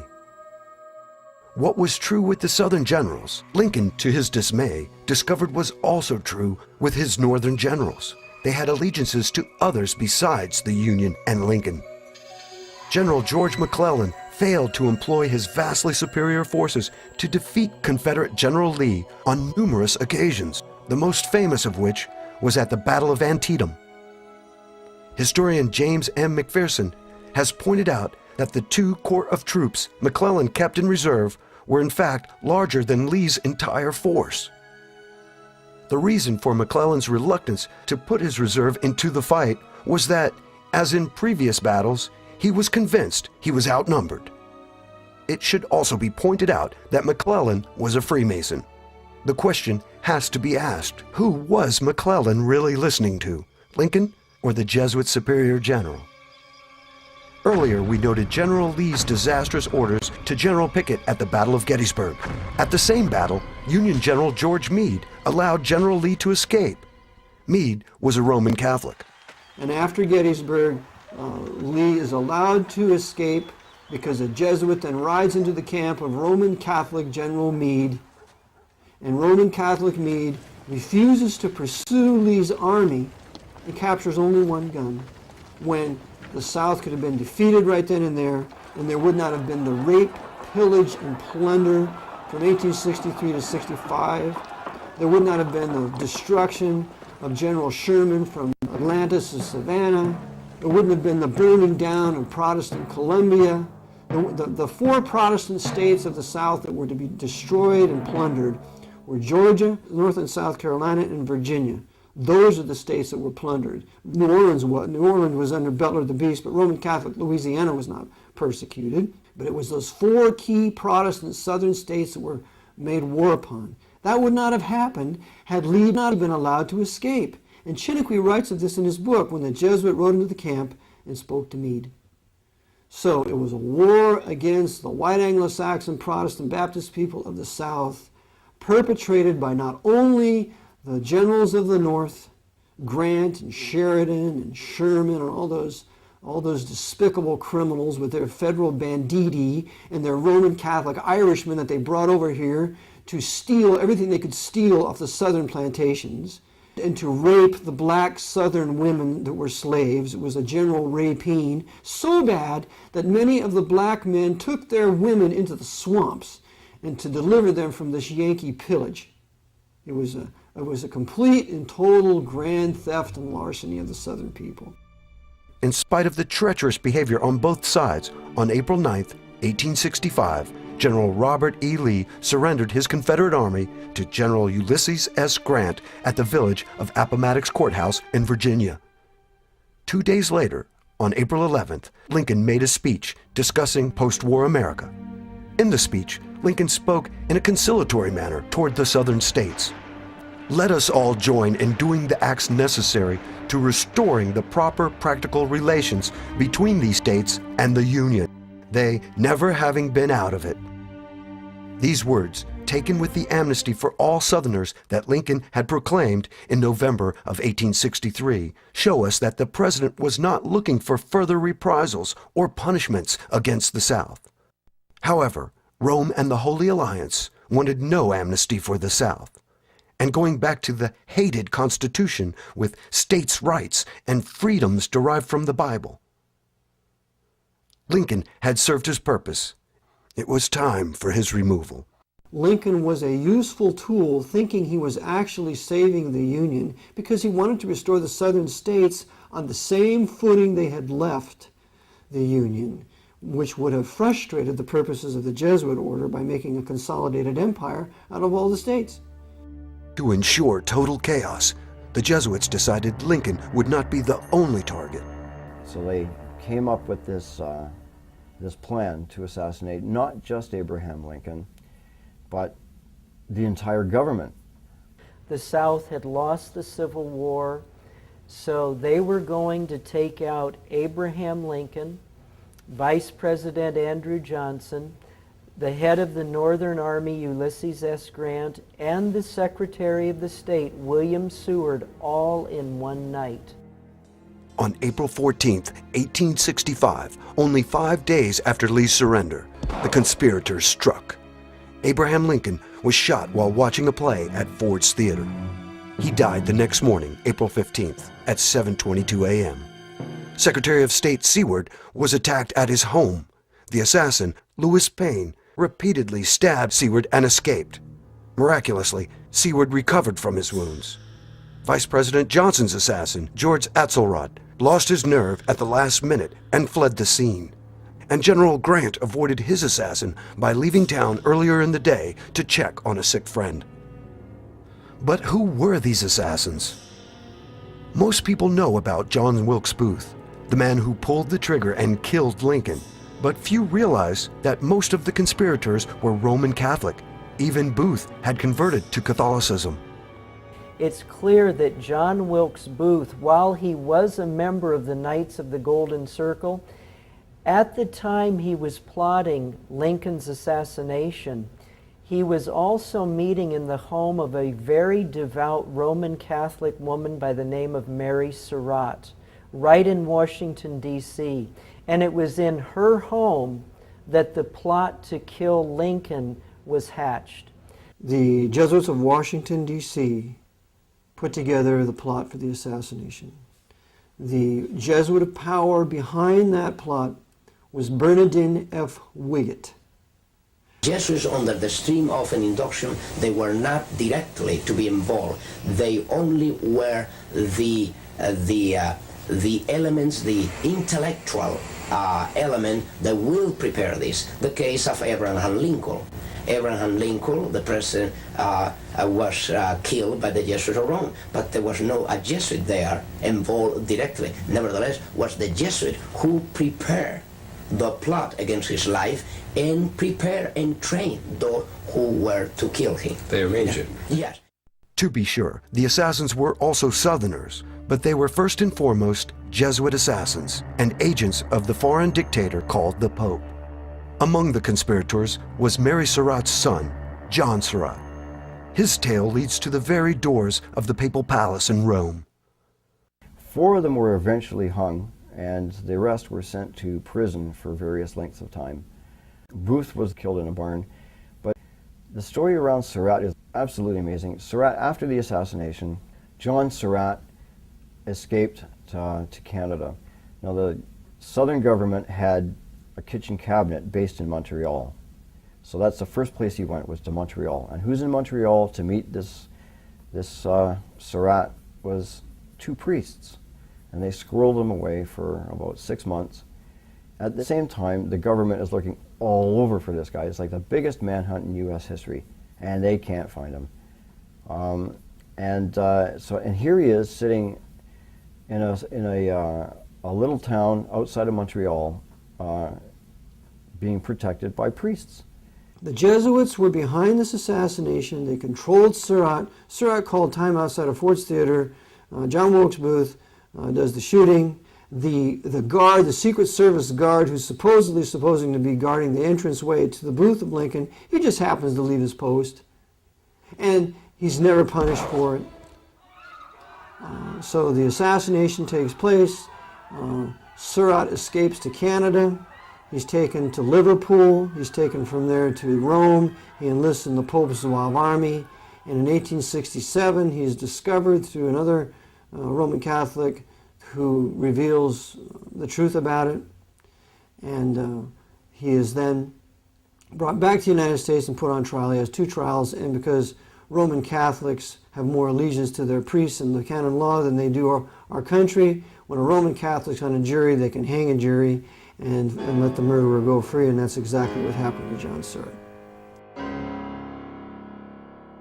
As a result of the Surratt affair and the papal policy of not allowing Protestant churches within the city of Rome, the United States of America ended diplomatic relations with the Vatican in 1867. But even with the end of diplomatic relations with the U.S., the Jesuits had achieved a great victory. First, hundreds of thousands of Protestants were dead. Second, much of the Protestant South lay in ruins. Third, forcing the South at gunpoint to stay in the Union had dealt a severe blow to the Constitution and the concept of freedom. And lastly, Lincoln was dead, and the Jesuits were avenged for his interference in the Chiniquy trial and his attempt to restore the Republic to its pre-war state. Adding insult to this situation, the Jesuit-controlled radical Republicans in Congress, men like Charles Sumner and Thaddeus Stevens, were able to pass the 14th Amendment in 1868. The 14th Amendment created a new type of citizen, a citizen of the United States. Whereas before, a man was a citizen of the state in which he was born, citizenship was now at the national level. Ostensibly, this new citizenship was created to help the freed slaves, but in reality, it was a measure that would allow the federal government to strip away constitutional rights from the people and replace those rights with privileges granted by the government. In Maxwell versus Dow of 1899, the Supreme Court said that none of the Bill of Rights are privileges and immunities of 14th Amendment U.S. citizenship. And the great dissent by John Marshall Harlan, the first Harlan, must be read by every viewer as he goes out of his chair to say that we don't enjoy real liberty, that our rights of American freemen have been overthrown, that our Anglo-Saxon liberties are gone. And then he reiterates in 1908 in Twining versus New Jersey, when Twining versus New Jersey comes out and says the First Amendment, the Second Amendment, the Third Amendment, the Fourth Amendment, the Fifth Amendment, the Sixth Amendment, the Seventh Amendment, the Eighth Amendment, none of those amendments are privileges and immunities of United States citizenship under the 14th Amendment. That's why in court you take your Fifth Amendment privilege. That's why you own a gun with a privilege. That's why you worship God now by a privilege granted from Washington. This ought to make us irate.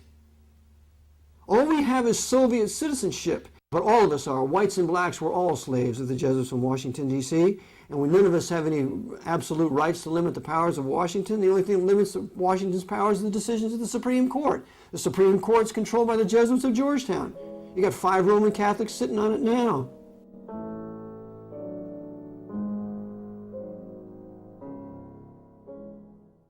But why was it so important to the Jesuits to create a nation?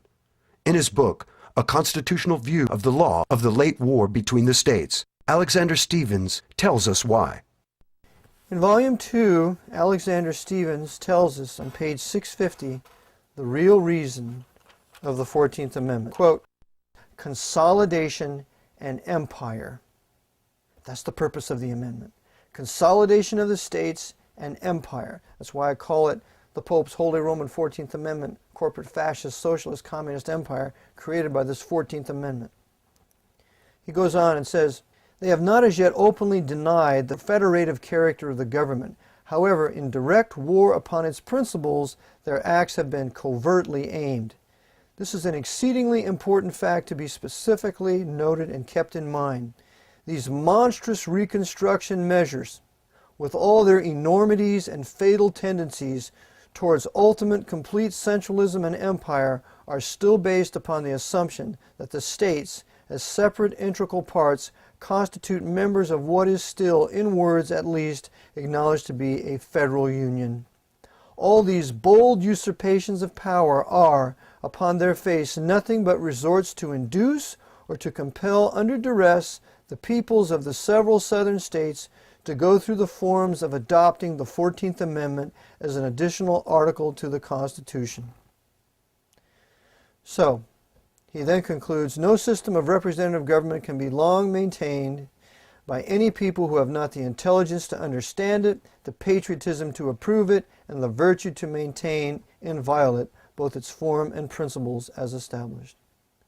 So this is the reason for the 14th Amendment: consolidation and empire. And this is what Andrew Johnson understood was the purpose, and so he campaigned against it. And he called Lee a hero if that was the real reason for this war, to keep this consolidation and empire from being formed. The 14th Amendment was proclaimed ratified on July 28, 1868. That was the end of the Washington's Republic as established in 1787. So our white Anglo-Saxon, Protestant, and Baptist Calvinist Federal Republic of these United States lasted from 1787 to 1868. And a new nation was established in 1868, and that is called the American Empire in my book, and it has existed from 1868 to the present. And it is squarely in the hands of the papacy for two reasons: for destroying heretics, liberals, perfidious Jews, and infidel Muslims and Buddhists over the last 100 years since the Spanish-American War, or since really the Indian War of the Great Plains. The War of the Great Plains from 1860 to 1890 was the annihilation of the Native American Indians so that they could build an empire from sea to shining sea. A terrible crime. And it was all led by a Roman Catholic Army general named Philip Sheridan, who was advised by America's most powerful Western Jesuit at the time, Pierre de Smet. And it was this Philip Sheridan who said, the only good Indian is a dead Indian. With the 14th Amendment, the Constitution of the Founding Fathers was tossed into the dustbin of history, and centralization of power in Washington, D.C. was well underway. Now the American empire could begin in earnest. The American states, both in the North and South, would be subservient to the federal government and would be essentially slaves to this new master. In rapid succession, the United States found itself in one war after another. The Spanish-American War, World War I, World War II, the Korean War, the Vietnam War, the Cold War, Gulf War I, Gulf War II, and a host of smaller police actions, such as in Somalia, Bosnia, Afghanistan, and Libya. Looking over the last 150 years, one can discern the influence of the Jesuits in the initiation of these wars and conflicts for the purpose of building a world empire under their control. Early in the 20th century, the Jesuits were determined to start a new European war. Germany expelled the Jesuits in 1872. Russia had expelled the Jesuits in 1820. France had expelled the Jesuits in 1880. Britain had formally, although not in actuality, had formally expelled the Jesuits in 1829. Every country in Europe, Switzerland, 1848, every country in Europe had expelled the Jesuits except Belgium. And so the Jesuits said, well, now we're going to have to punish these people because they obviously didn't learn the lesson with Napoleon Bonaparte. So what we're going to do is we're going to use Britain and we're going to use America, and we're going to have a second 30 Years' War. The first one was from 1618 to 1648. The second one's going to be from 1914 to 1945. We're going to have World War I. We're going to have the Bolshevik Revolution. We're going to have the Spanish Civil War. We're going to have World War II. We're going to just have continual war for 30 years, and we're going to control all the factions. We're going to control the Allies, and we're going to control the Axis. The assassination of Archduke Franz Ferdinand was the spark that ignited the First World War. Archduke Franz Ferdinand was the heir apparent to the Austro-Hungarian throne.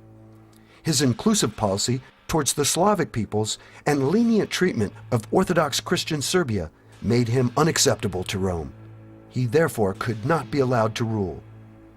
The assassination was set for July 26, 1914. Since the year 1054, the Catholic Church has been waging war against Orthodox Christians. The Orthodox Christians did not accept the supremacy of the Pope. A war involving the major powers of Europe would be a perfect opportunity to have hundreds of thousands, if not millions, of Orthodox Serbs and Russians killed. Afterwards, Rome would be in a better position to dominate these countries. Who shot the Archduke? Gavrilo Princip, a member of the secret society called the Black Hand. The Black Hand was founded by Freemasons. During the trial, Princip testified that his colleague, Saganovich, told me he was a Freemason, and on another occasion told me that the heir apparent, Franz Ferdinand, had been condemned to death by a Freemason's lodge. Even though a Masonic group carried out the murder, all of Serbia was blamed. It was never pointed out at that time that the assassins were linked to Freemasonry, and that its upper levels had been under the control of the Jesuits for nearly a century.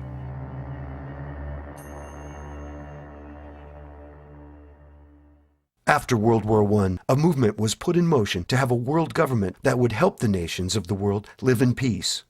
A peace controlled by the Jesuits. When this world government, or League of Nations, failed to materialize, the Jesuits pushed forward plans to create a second world war.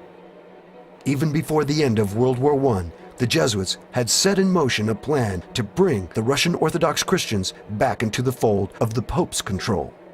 Under the direction of their superior general, Vladimir Ledovchkovsky, the Jesuits instigated the Bolshevik Revolution in 1917. This revolution brought communism to Russia. The Jesuits had been thrown out of Russia over 100 years earlier, but now the leader of the Bolsheviks, Vladimir Lenin, admitted the Jesuits back into Russia in 1922. Lenin proved fickle and showed signs of disloyalty to the Jesuits.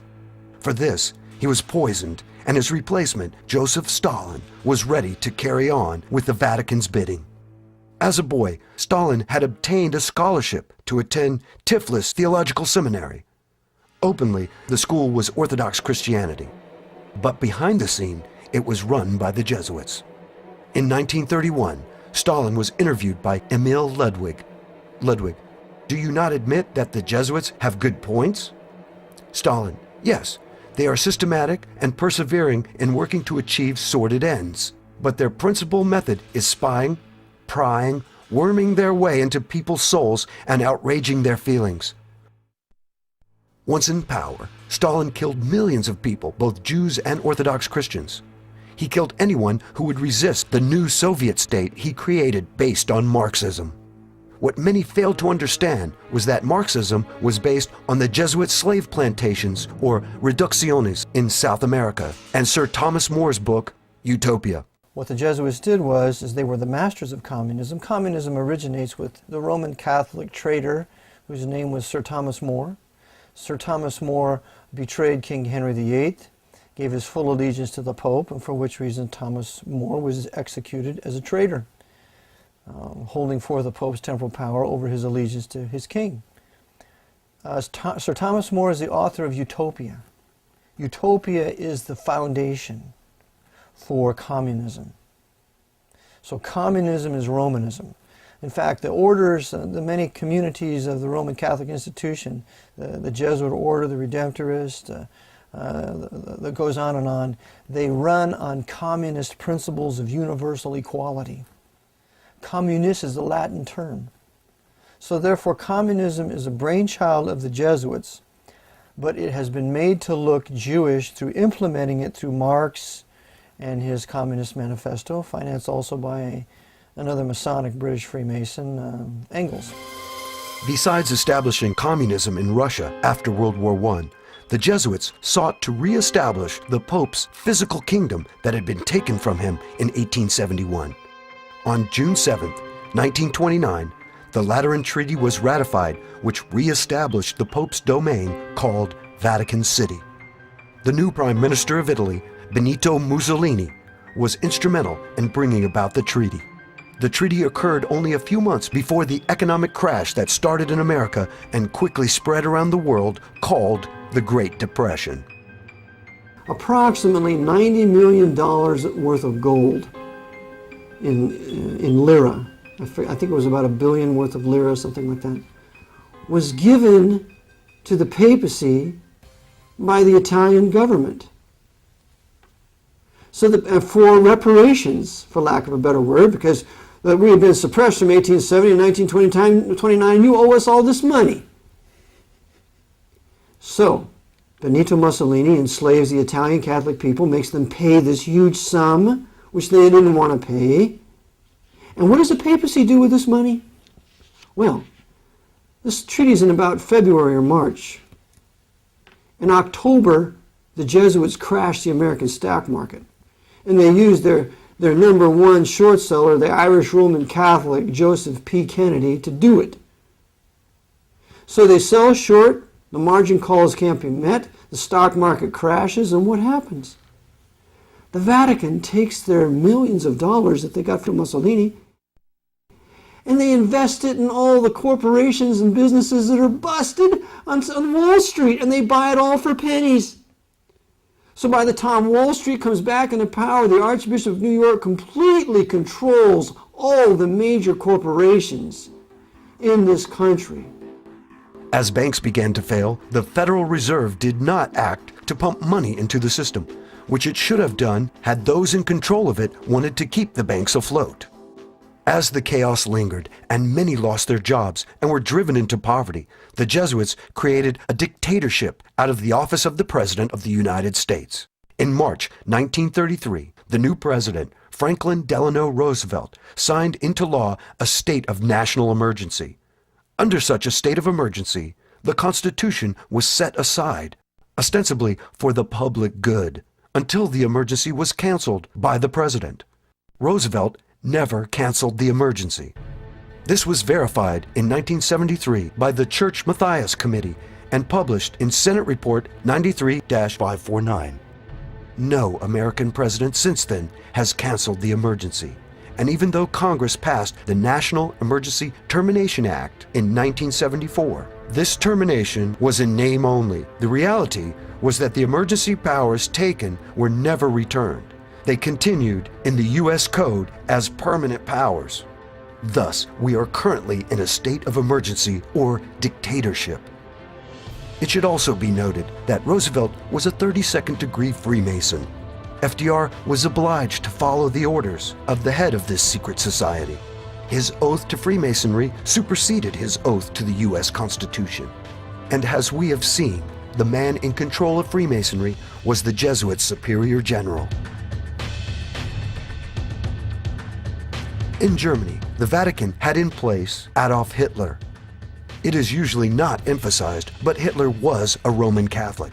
Hitler praised the Roman Catholic Church, saying that, until now, there has never been anything more grandiose on the earth than the hierarchical organization of the Catholic Church. Heinrich Himmler, Hitler's head of the SS, was also a Roman Catholic. Friedrich Hofhet wrote, "Hitler, Goebbels, Himmler, and most members of the party's old guard were Catholics." After the war, Walter Schellenberg, former head of German counterespionage, stated, "The SS organization had been constituted by Himmler according to the principles of the Jesuit order." Himmler's title as Supreme Commander of the SS was to be the equivalent of the Jesuits' general. Incredibly, although he killed and tortured millions, the Vatican never excommunicated Hitler. In fact, not one of the mass murderers of the Third Reich was ever excommunicated by the Vatican. The day Hitler died, the Spanish dictator Franco, also a Roman Catholic, had this statement run in the publication Reforme. Adolf Hitler, son of the Catholic Church, died while defending Christianity.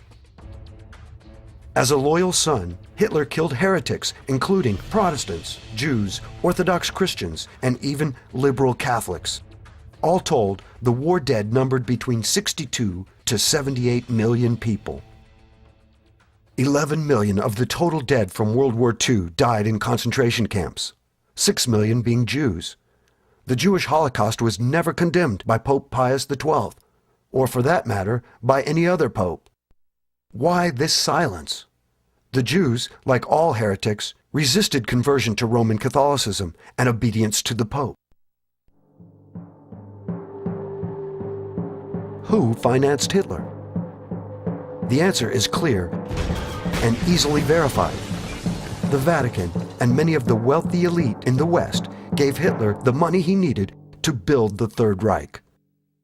As early as 1919, Archbishop Eugenio Pacelli met a young Adolf Hitler in Munich. The meeting occurred at night while all the household was asleep except for the nun who attended Archbishop Pacelli. Her name was Pascalina. According to Pascalina, Hitler told Pacelli that he was out to check the spread of aesthetic communism in Munich and elsewhere. It did not come as a surprise to her, therefore, in light of Pacelli's hatred of the Reds, to see the prelate present Hitler with a large cache of church money to aid the rising revolutionary and his small struggling band of anti-communists. Go, quell the devil's work. Help spread the love of Almighty God, Pacelli told Hitler. For the love of Almighty God, she heard the young man Adolf Hitler reply. Money for this young revolutionary also came from industrialists in the West. Hitler's rise to power was financed by London and New York and Berlin. They were the Knights of Malta running the banking institutions of the world. In the discipline of historical research, one of the greatest taboo subjects is to look into who financed Hitler. The answer is clear and easily verified.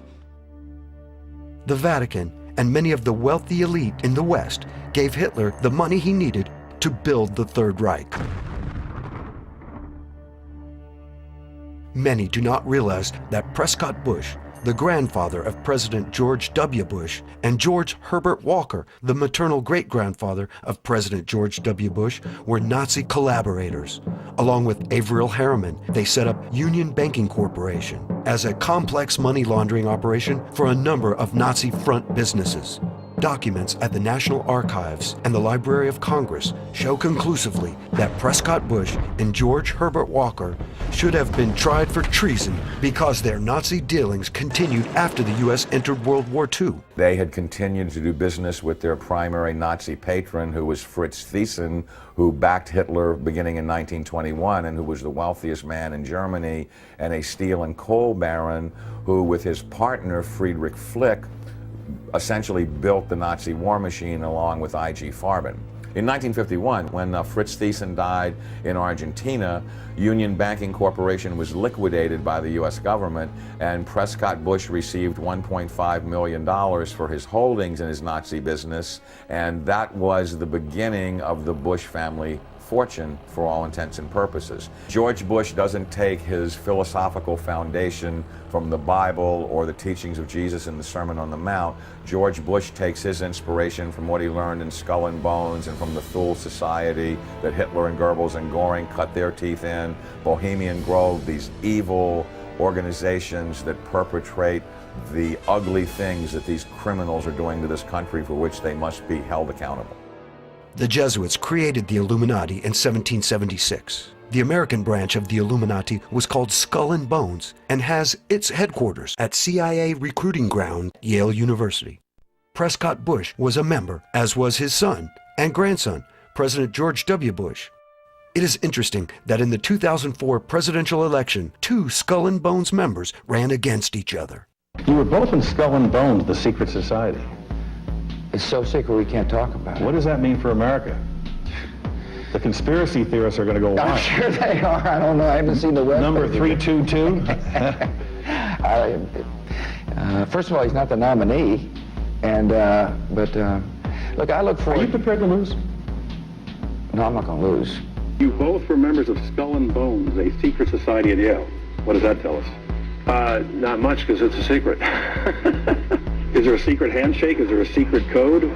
I wish there were something secret I could manifest. 322, a secret number? There are all kinds of secrets, Tim, but one thing is not a secret. I disagree with this president's direction. It is evident that the Bush family and others are under and have been under the control of the Jesuits for decades. Most people are familiar with Hitler's book, Mein Kampf. However, it may surprise many that Hitler did not write the book. Adolf Hitler was not a writer. Adolf Hitler was a newspaper reader. According to Kurt Kruger's great book, I Was Hitler's Doctor, it was published in 1934, he said that Hitler's lair was just filled with old newspapers, that's all he ever did was read. These old newspapers. He was not a writer. He was not a student of history. He was not a student of culture. If you read Mein Kampf, whoever wrote it knew the cultures of many different countries over many different centuries. They knew all about political practices. The writers of Mein Kampf were brilliant. And Mein Kampf, according to Leo Lehman, who was an Irish Roman Catholic priest, who wrote Behind the Dictators in 1942, said that Father Bernard Stampfel was the real author of Mein Kampf. Adolf Hitler was created to be an instrument of the Jesuits, and like Napoleon, Hitler served his creator well. Millions of the Vatican's enemies were dead, and America forgot George Washington's warnings and abandoned its policy of isolationism. During World War II, the Vatican targeted the Orthodox Christians in Croatia for destruction. As in World War I, the Orthodox Serbians of Croatia suffered again in World War II. A campaign of terror and murder was inflicted on the Serbs by the Croatian Ustaše regime. The leader of the Ustaše was Ante Pavelić, a Roman Catholic. Pavelić and the Ustaše murdered around 500,000 people, while 250,000 were expelled and another 200,000 were forced to convert to Catholicism. Like the Jewish Holocaust, Pope Pius XII never condemned these atrocities, nor has any pope since then condemned them. Once the war had concluded, the Vatican helped former Nazis escape Germany to safe havens in South America. They even helped Ustaše leader Pavelić escape to Argentina. Pope Pius XII was the pope who saved hundreds of thousands of Europe's Nazis who passed through Vatican monasteries, Dominican, Benedictine, and Jesuit, where they were given shelter, new identities, new passports, sent largely to South America, but there were plenty sent elsewhere, including to the United States, where there was even a program to get the good ones out, Operation Paperclip, which is well known, but Canada let in, and I know this, Mackenzie King let in tons of Nazis who passed through the Vatican monasteries, and this Pope Pius XII could, it's impossible he didn't know about that. After World War II, a conflict began between the Western powers, mainly the US and Britain, and those of the East, the Soviets and the Chinese. It came to be called the Cold War. From its beginning, the Cold War was a way of keeping the world in chaos and fear, pitting the Christian nations against the communist nations.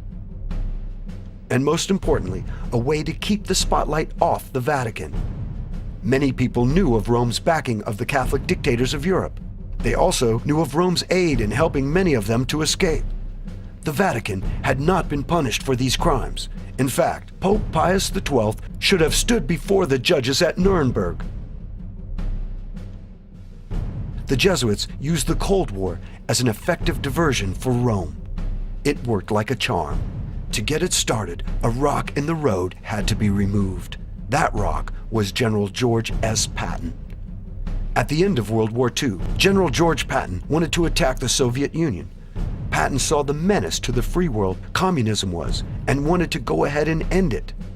Patton's conversation to General McNarney in 1945 was revealing. Why do you care what these goddamn Russians think? We are going to have to fight them sooner or later. Why not do it now while our army is intact and the damn Russians can have their hind end kicked back into Russia in 3 months? The Jesuits could not allow the Soviet Union to be destroyed. As Robert Wilcox lays out in his book, Target Patent, Roman Catholic William Donovan, head of the OSS, arranged for the assassination of Patton. Patton had survived 3 previous attempts on his life. He also survived the 4th, but was hospitalized. While in the hospital, a refined form of cyanide was given to him that can cause or appear to cause embolisms and heart failure. After making preparations to leave the hospital, Patton's health took a sudden turn for the worse, and he died. The result was that the Jesuits got their Cold War.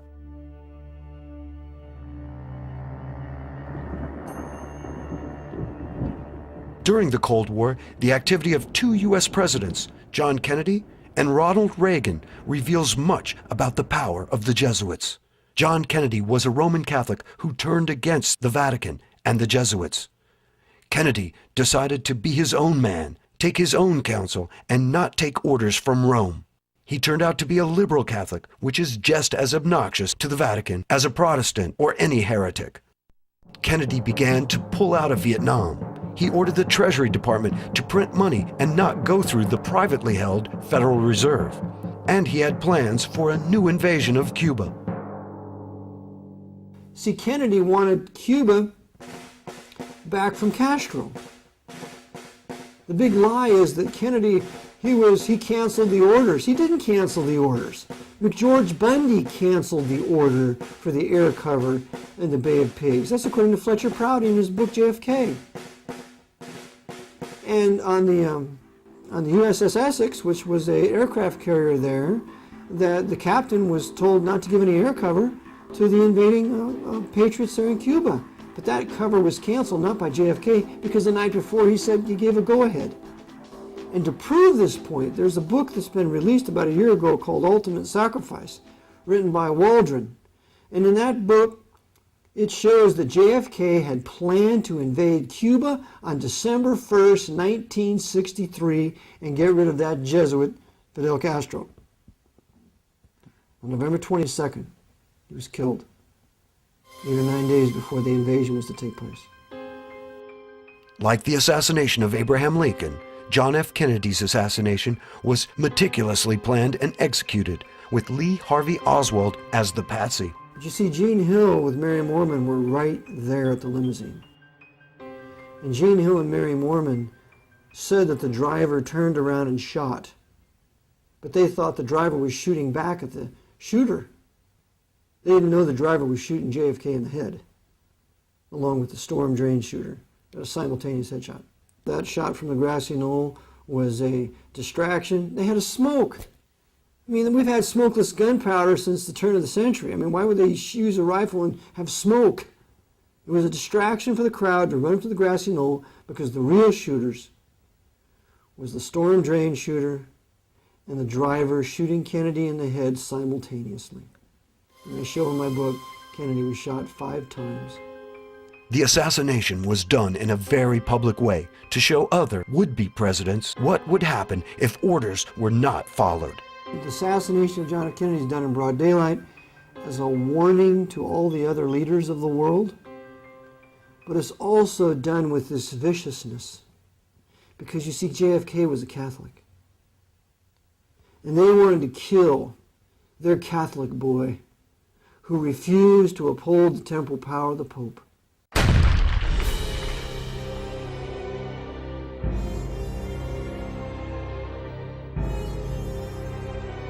So they killed him viciously and cruelly as a warning to any other Catholic who would dare trammel the temporal power of the Pope.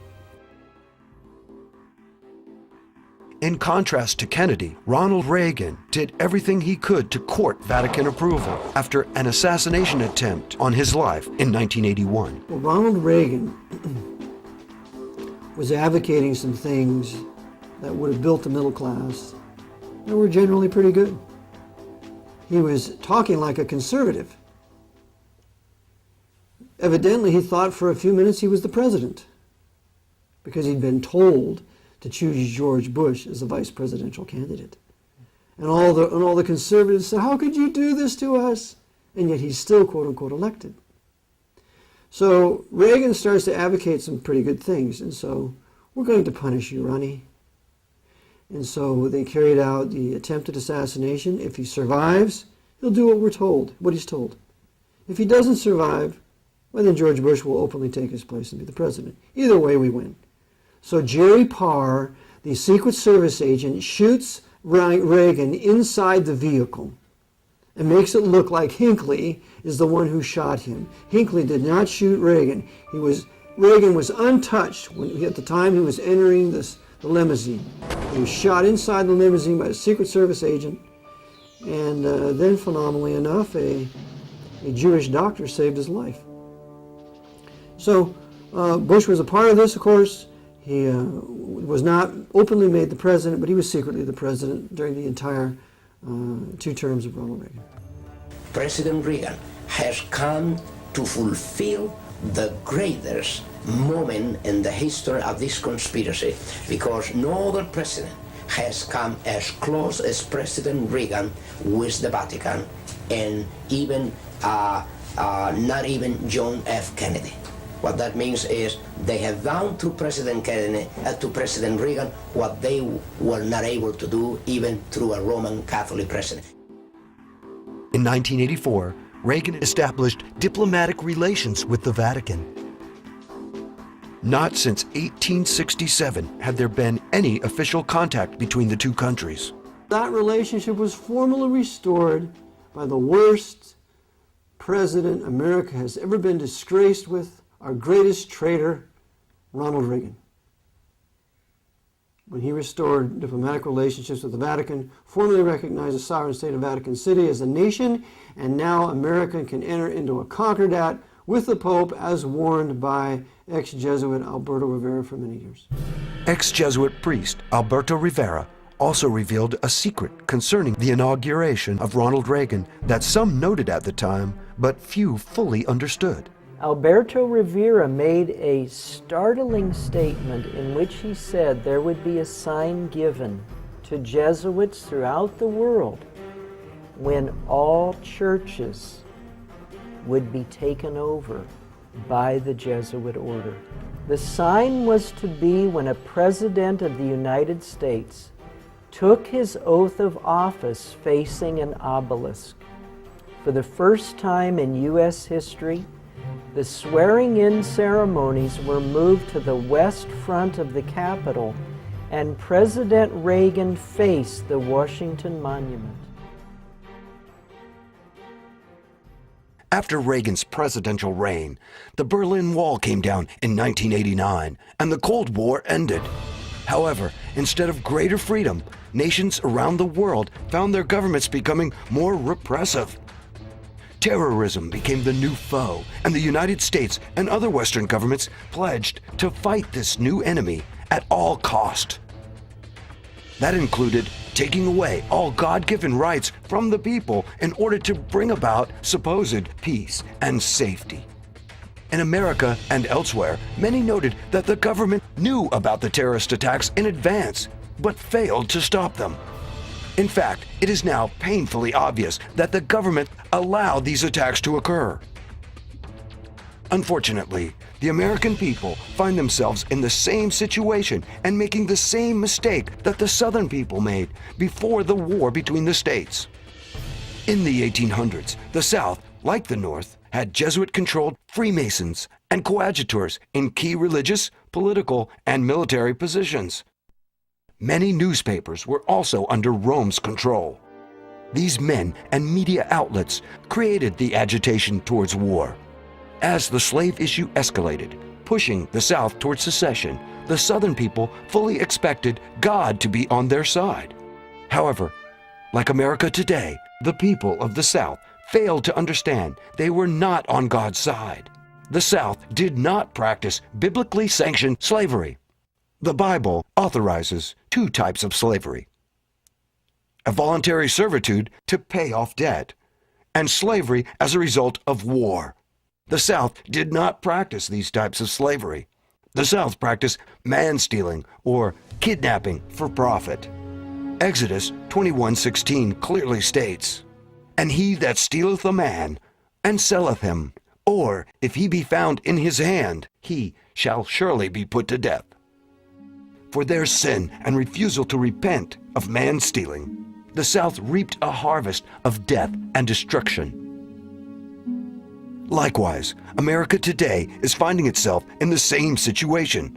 Instead of asking God why He did not protect them from the terrorist attacks on September 11, 2001, Americans were easily manipulated with pride and cried out for vengeance against a foreign enemy. A vengeance that brought multi-billion-dollar profits to the death industries by promoting endless war.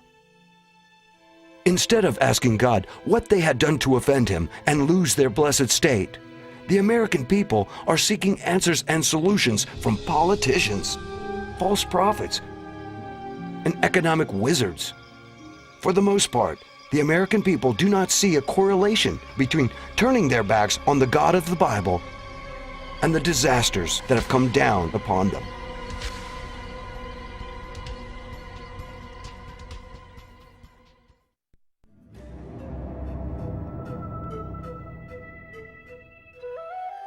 At the beginning of the 20th century, the Jesuits decided to implement their plans to create a central bank in the United States. Their plan would enable them to pay for the wars that were coming as the American empire expanded. Once this was accomplished, the common man would hold worthless paper, and the Jesuits would be in a position to fund new wars using the U.S. military as its muscle. The Jesuits, in their Counter-Reformation, have set out to destroy the Protestant Reformation, which had a middle class and private rights and private wealth and private land ownership. And in their attempt to bring the world back to the Dark Ages, the 13th century, when Pope Innocent III was the demon pope of all of Europe at the time, set out to destroy the Albigenses and others. To do this, to destroy Western Protestant civilization, they had to implement the pillars of the Communist Manifesto. Well, two of those pillars are these. The national credit would be in the hands of the federal government. So therefore, the credit of this country is in the federal government as extended by the Federal Reserve Bank, which is a private bank. Lewis versus U.S. tells us this in a federal case. So this private Federal Reserve Bank, which is controlled by the Vatican through its various orders, particularly the old crusading orders like the Knights of Malta and the Knights Templars, which are today high-level Freemasons, they have put upon us this horrible Federal Reserve Bank, which is the Pope's bank, to finance all the Pope's crusades since no later than the Spanish-American War of 1898 to the present. In order to create this central bank, certain obstacles had to be overcome. First, those opposed to a central bank would need to be removed, and secondly, the law would need to be changed or simply appear to be changed. To deal with the troublesome individuals who opposed a central bank, the Jesuits spared no expense. They built a ship of death called the Titanic. The sinking of the Titanic was the design of the Jesuit order to get rid of the opposition to the creation of a central bank in the United States. And the men on the Titanic were opposed to a central bank. They had to die. Among those were John Jacob Astor, Isidor Straus, Benjamin Guggenheim, and a host of other millionaires who were opposed to a central bank in America. Therefore, they had to be taken out of the way, and they were on the Titanic. The company building the ship was owned by J.P. Morgan, who was himself an agent of the Rothschilds family, the Rothschilds being the bankers for the Pope and the Vatican. The main Jesuit targets were brought on board. The captain of the ship was Edward John Smith.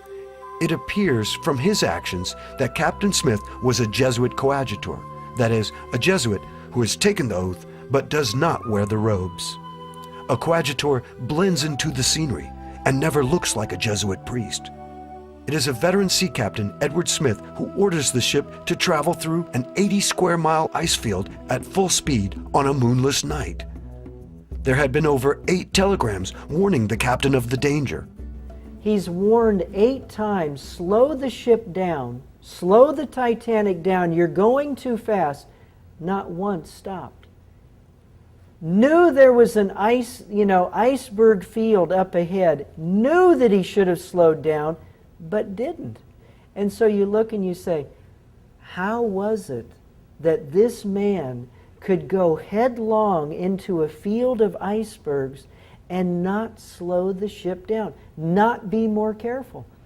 The only conclusion you can draw is, as a coadjutor of the Jesuit order, right through the line, the chain of command, he was told, sink the ship. And he did. On board the Titanic, and this is all documented in a National Geographic video that was put out in 1986. You can go to your local library and they'll either have it on hand or they can get it on library loan. But on that videotape, it shows that as the Titanic was coming up along the coast of England, it had various stops. And at one stop, a Jesuit priest got on board. His name was Francis Brown. Francis Brown got on board the Titanic, took pictures of all of the wealthy people, took pictures of Edward Smith, the captain, and then, just before the Titanic set sail across the Atlantic, Francis Brown got off. And then, of course, the Titanic sunk. Well, Francis Brown is given a camera by his bishop, by his uncle, the bishop, and he is told to go down and take all these pictures of all these people we're going to kill in first class. And so that's what he does. He takes pictures of all these rich people, everybody that's there is going to go down, and a rich passenger offers him passage. Well, he knows the ship's going to go down, but he very sheepishly got in contact with his provincial. And the provincial's message was, get off that ship. Like Brown, another noted passenger, Jesuit agent J.P. Morgan, did not make the ill-fated sea voyage. Even though booked on the ship for passage to America, Morgan also fortuitously canceled at the last minute. Of course, J.P. Morgan, he had his own suite reserved for him. And there were some 55 men who at the last minute canceled their reservations on the Titanic. J.P. Morgan was one of them. Said he was sick. Oh, by the way, and don't load any of my art treasures on the Titanic either. So he didn't have any of his art treasures on it either. Didn't lose any of that. How do we know there was foul play involved with the Titanic? When the iceberg was sighted, it was First Officer Murdoch who attempted to port around the deadly object. This was sound enough, but Murdoch also ordered the engines into reverse. Author Wynne Wade asked the obvious question. As long as Murdoch was trying to veer out of the iceberg's way, why had he jammed on the brakes, so to speak, by throwing the engines full speed astern? In point of fact, the 1910 edition of Knight's Modern Seamanship clearly contradicted Murdoch's decision. The instructions are clear. Avoid reversing the engines. Wade sums up the situation by saying, Murdoch had maneuvered in a manner more likely to cause collisions than to prevent them. As with many who investigated the Titanic disaster, author Wynne Wade was at a loss to explain Murdoch's actions in going against the book. But the captain and Murdoch's actions were not the only telltale signs of treachery on the night the Titanic sank.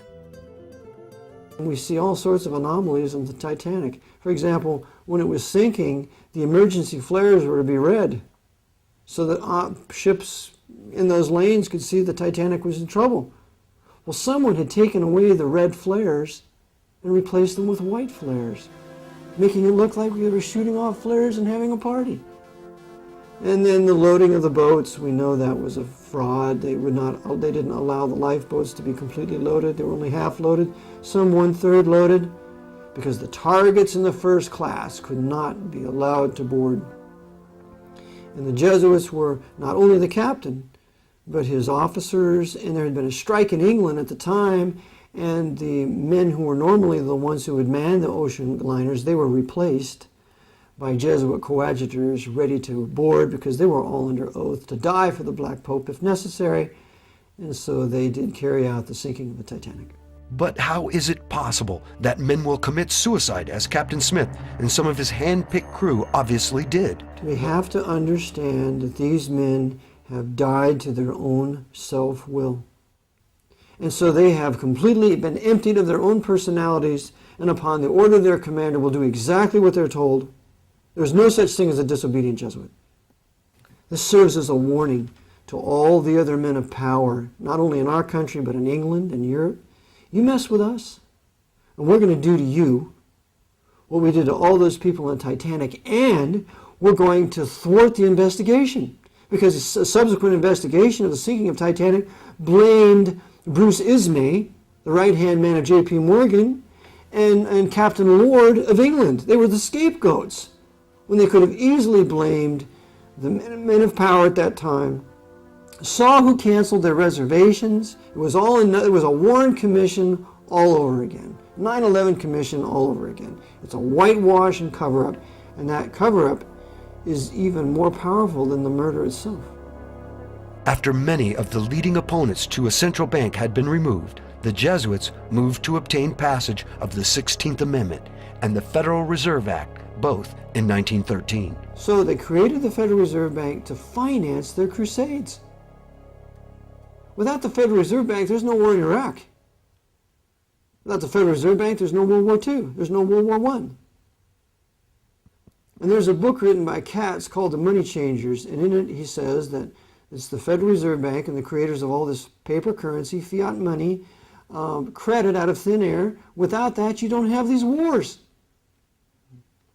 So they needed the Federal Reserve Bank to create wars on heretic and liberal peoples in Europe so that they could restore the Pope's temporal power throughout the European nations that was being thrown off in the 1800s.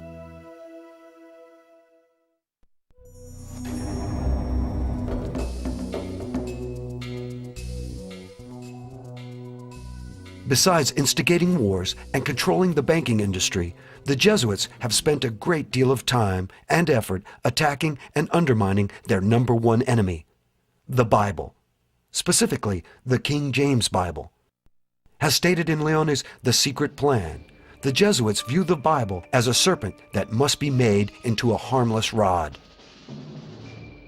In an effort to undermine the validity of the Bible, especially the book of Genesis, the Jesuits promoted Charles Darwin's unproven theory of evolution. Evolution theory postulates that man evolved or came about by chance. There was no God or divine agent at work in creating the world. All life had simply developed over time by mutations from a single cell that was formed billions of years ago. Supposedly, man himself had evolved from primitive ape-like creatures to his present state. When the evolutionary theory needed proof of its validity, a young Jesuit priest by the name of Pierre Teilhard de Chardin appeared on the scene. In 1912, Teilhard assisted Charles Dawson at the digs in England where the Piltdown Man was discovered. This so-called missing link convinced most of the world that mankind had evolved from more ape-like creatures. It was not until 40 years later that the Piltdown Man was discovered to be a hoax.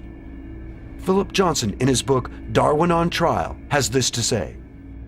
Many persons familiar with the evidence, including Stephen Jay Gould and Louis Leakey, have concluded that Teilhard de Chardin was probably culpably involved in preparing the Piltdown fraud. By the time Piltdown Man was exposed, a generation had been indoctrinated into the belief that the evolutionary theory had a solid foundation in science.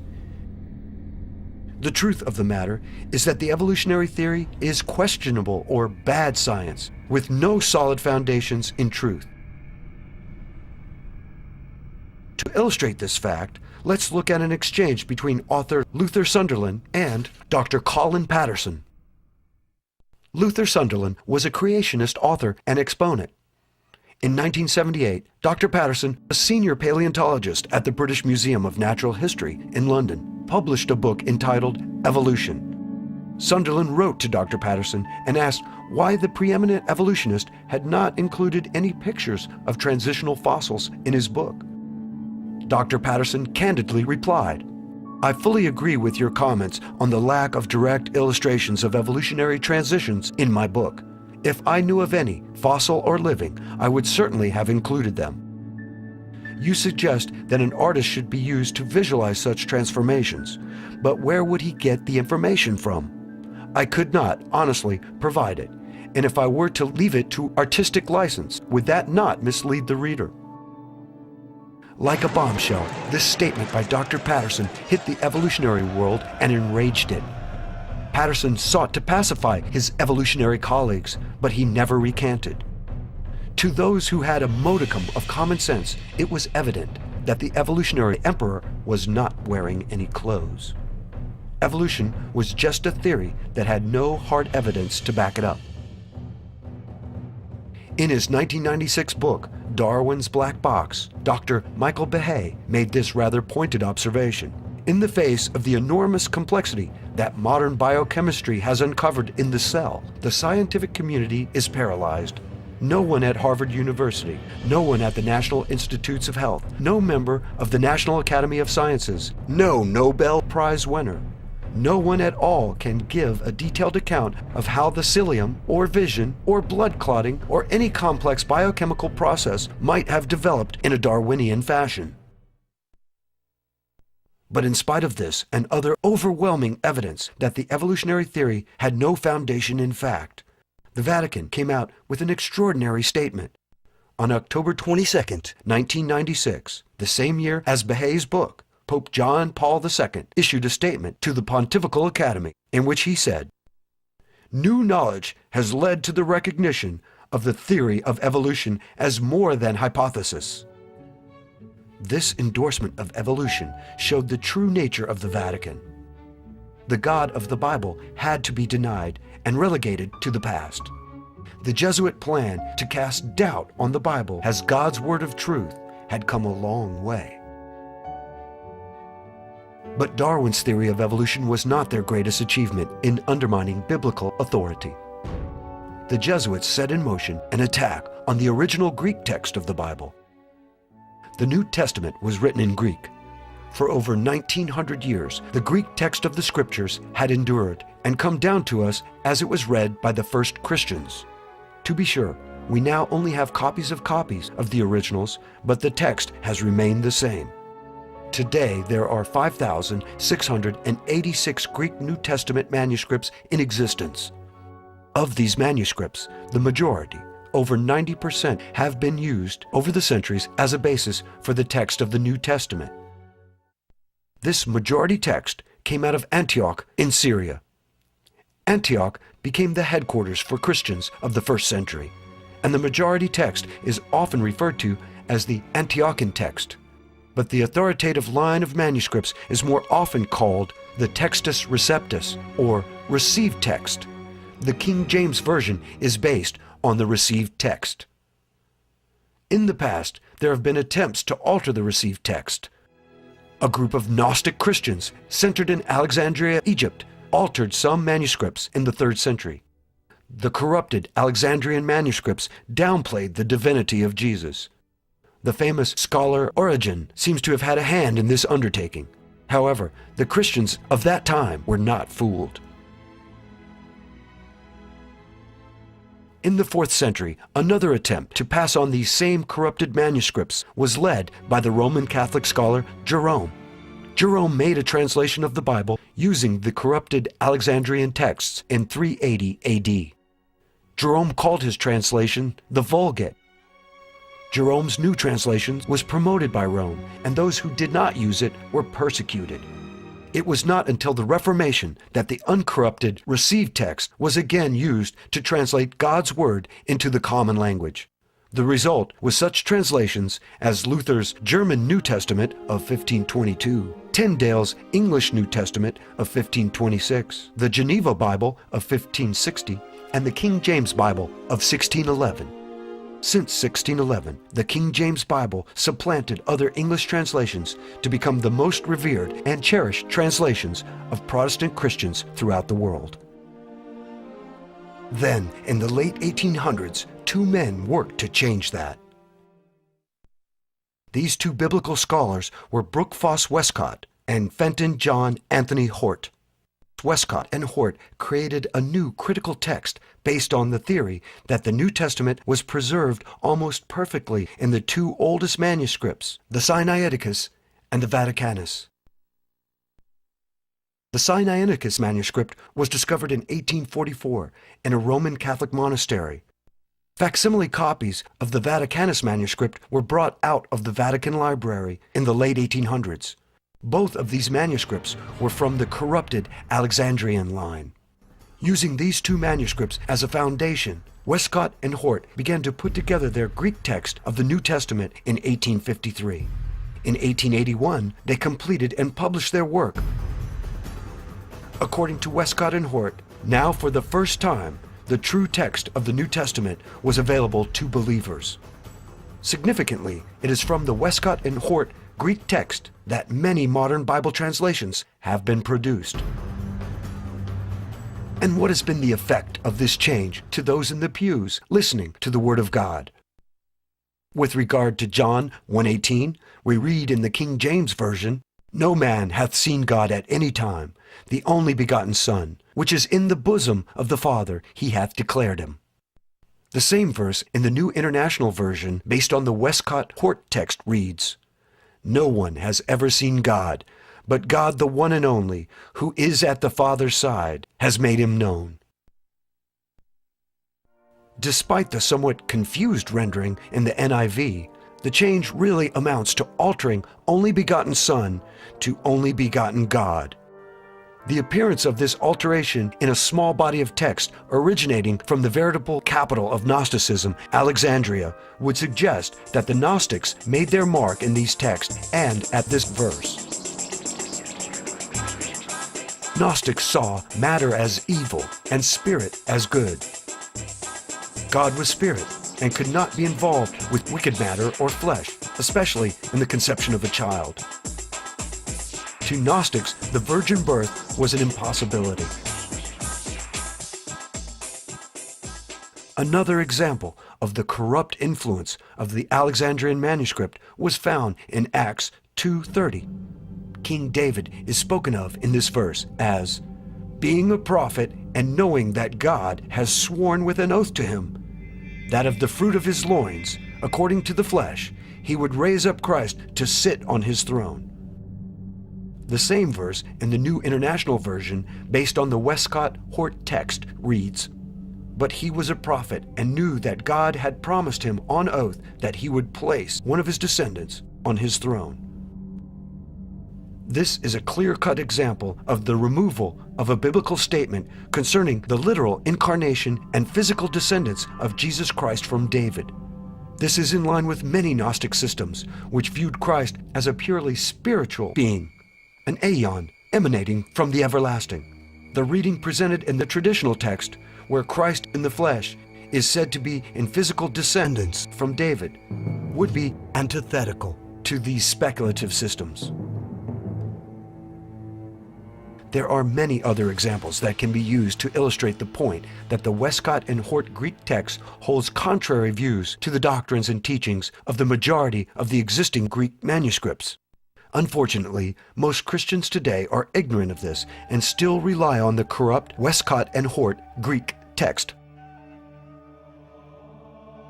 Since they have had such an impact on the biblical text from which many modern translations come, it might be helpful to know more about Westcott and Hort. Supposedly, these men were Protestants. Specifically, they were Anglican or Church of England scholars. Moreover, unlike what one would expect from a believer in the truth of the Word of God, Westcott did not believe that the first 3 chapters of Genesis should be taken literally. In a letter to Hort, Westcott stated, No one now, I suppose, holds that the first 3 chapters of Genesis, for example, give a literal history. I could never understand how anyone reading them with open eyes could think they did.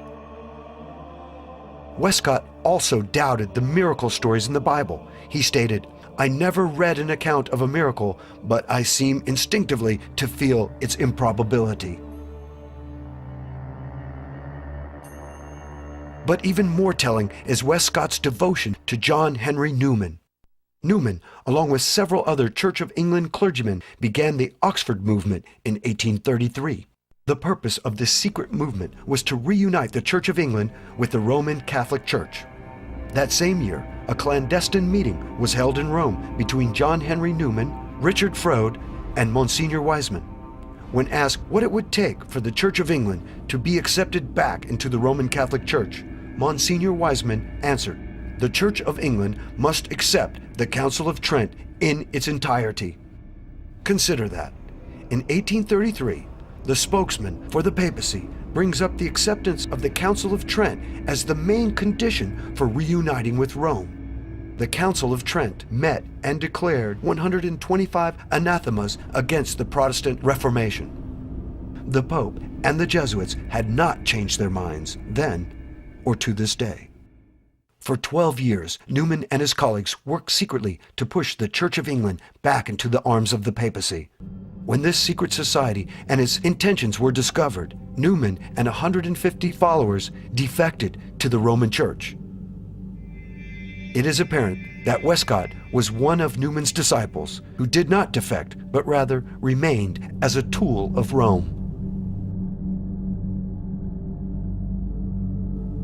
Westcott's scholastic partner and pupil, Fenton John Anthony Hort, was no better in his biblical faith.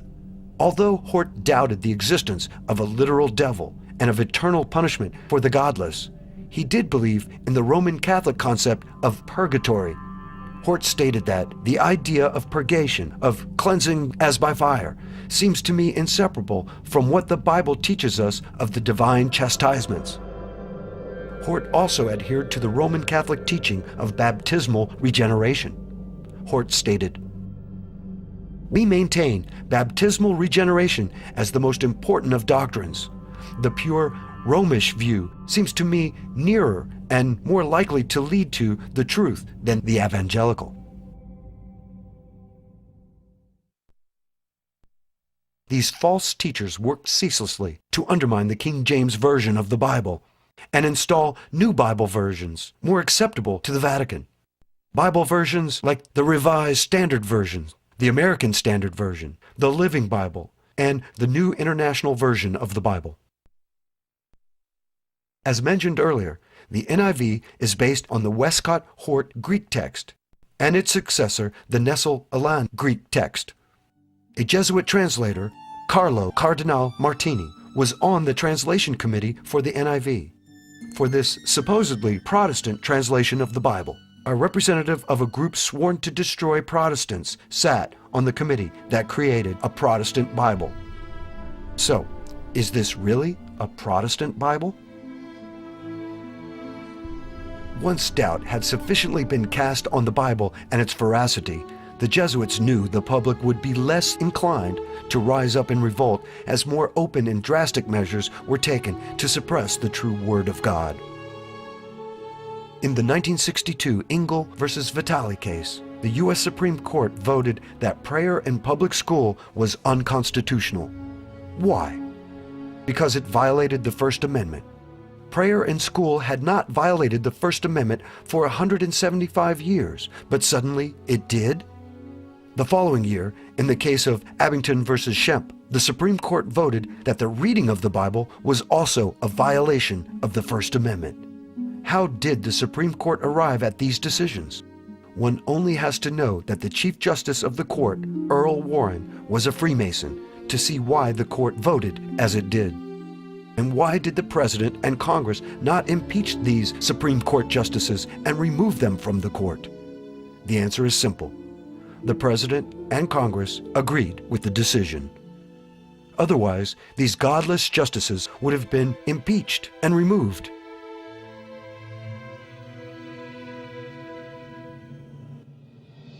How did this happen? First, in the 1950s, churches began to incorporate and organize as tax-exempt organizations. Churches had always been tax-exempt, but now they could offer their congregations tax deductions for tithes and offerings. It was Senator Lyndon Baines Johnson who pushed for the churches to be added to the Section 501c3 of the tax code. For a 501c3 church to openly speak out or organize in opposition to anything that the government declares legal, even if it is completely immoral, the church will jeopardize its tax-exempt status. The 501c3 has had a chilling effect upon the free speech rights of the church.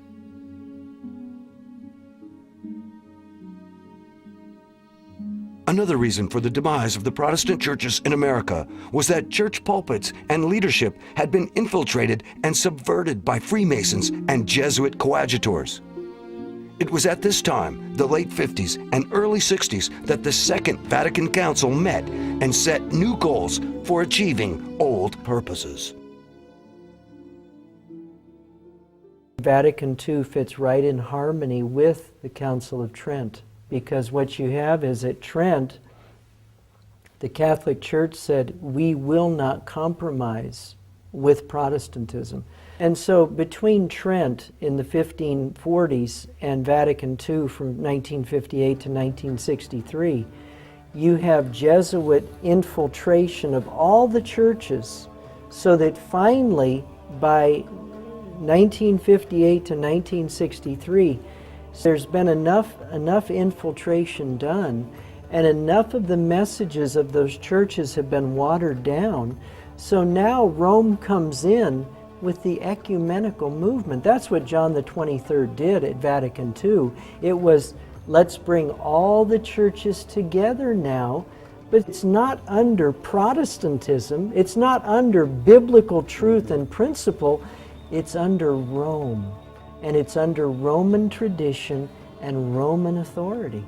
That's all Vatican II was. So Vatican II fits right in harmony with Alberto Rivera and his statement that all the churches by 1981 were completely taken over.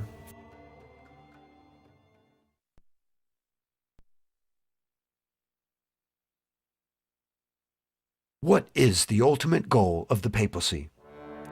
What is it that has not changed since the meetings in Vienna, Verona, and Chery in the early 1800s? The answer is domination of the world.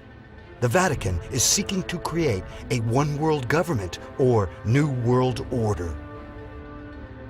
And what will be the capital of this world government? Not Rome, but Jerusalem. In 1993, the Italian newspaper La Stampa carried a curious article that said the Vatican had gained control of a portion of the Temple Mount in Jerusalem. They want their capital back. The Crusades haven't ended. They've done this before. It's not a new phenomenon here. What the Vatican wants is, Rome is their second capital. They want a crusade to liberate what they view as their actual physical capital. And that's where they don't want Jews in Jerusalem. What they're trying to do with this war now is take an eraser to all of these countries, right? Now you have no more countries. One massive trading bloc, right? In the middle of this, you've got a city that is revered big time.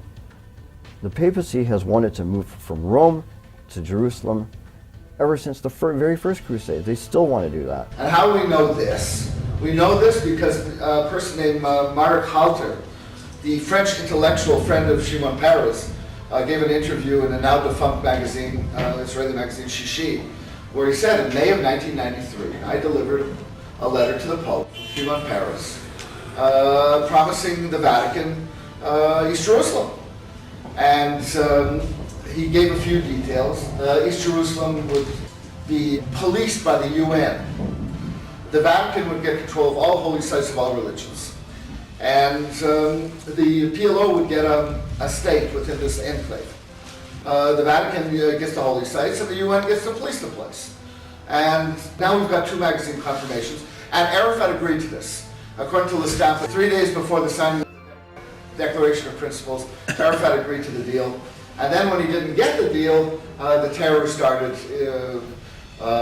in earnest.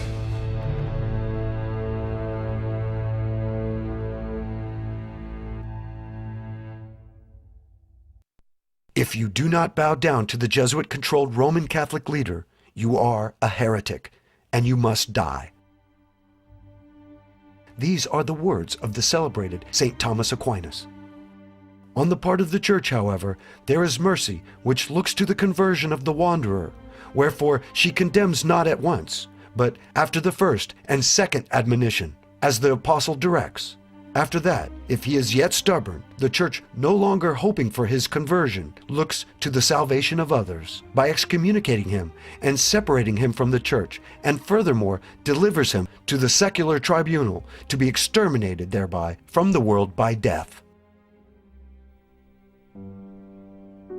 During the Chiniquy trial, Abraham Lincoln put Bishop Foley on the stand. The bishop was forced to admit that St. Thomas was looked upon as one of the highest authorities. In fact, the Roman Catholic bishops swore that God himself had inspired what St. Thomas had written about the manner in which heretics should be treated by the Roman Catholics. If the Vatican has its way, the future for all who speak out against the Pope or who do not go along with the goals of the Jesuits is one of torture and death. This has been the fate of many world leaders, including presidents in the United States. It has also been the fate of others in all walks of life, like Confederate General Stonewall Jackson, those against the central bank on the Titanic, ex-Jesuit Alberto Rivera. In the Jesuit oath, the Jesuit states, "I will, when opportunity presents, make and wage relentless war, secretly or openly, against all heretics, Protestants, and liberals, as I am directed to do, to extirpate and exterminate them from the face of the whole earth." In light of all that has been exposed in this documentary, what is to be done? First and foremost, Christians should seek the Lord's guidance through daily prayer and Bible study. We should pray for a new reformation, not a false revival, nor one that piggybacks on a political movement, or even one that tries to take control of the existing Antichrist, Republican, and Democrat parties, but rather a reformation that emphasizes the God of the Bible, a Bible based on the Textus Receptus, like the King James Version. Secondly, the Bible tells Christians to separate ourselves from evil. Be ye not unequally yoked together with unbelievers. And in the same chapter, verse 17, "Wherefore come out from among them, and be ye separate, saith the Lord." We should seek for a peaceful separation or secession from the American Empire. We want to go back to a typical constitutional Protestant form of government that was isolationist. We kept our noses out of the businesses of other nations, and we sought to develop our own country. George Bush has called the United States Constitution a GD piece of paper, and he's called this present war a crusade, which it is. So it's all the more reason to secede. We're never going to get any relief. We need to have a move in every state for secession, where we can begin to withdraw from Rome on the Potomac, which is Washington, and we can reestablish state, national government once again and begin to govern our own affairs for what's best for that population or those populations in those states. And if we wish, we can then confederate together with other states, but we don't have to. Christians should not only avoid the poisons of this world, but also the false churches in the land. We should attend Bible-believing churches that are not incorporated and thus controlled by the government. If you cannot find a Bible-believing congregation in your area, start a house church yourself, with your family, or with other people in your community. Christians should shine light on the evil we see and speak out against it. In Ephesians we read, "And have no fellowship with the unfruitful works of darkness, but rather expose them." Do not be timid, but speak out about what is clearly unbiblical and evil in this country. And finally, Be aware of deceivers and deceptions. Jesus warned of false prophets with lying tongues. In Matthew 24, verse 11, we read, "And many false prophets shall rise, and shall deceive many." In 1 Timothy, the Apostle Paul wrote, "Now the Spirit speaketh expressly, that in the latter times some shall depart from the faith, giving heed to seducing spirits and doctrines of devils." As we move closer to the second coming of Christ, we should be vigilant and hold steadfast to the true faith as found in the Scriptures, leaning on the Holy Spirit to empower us against false doctrine and wicked men. God's Word does not tell us to make war on other countries, to bring them democracy, or to do nation building. These lies need to be denounced. The Jesuits will not stop in their quest for world dominion and the setting up of a new world order. Christians are to resist this Antichrist system and be the light of the world. As the light shines, it reveals the truth, and the dark creatures of this world retreat from it.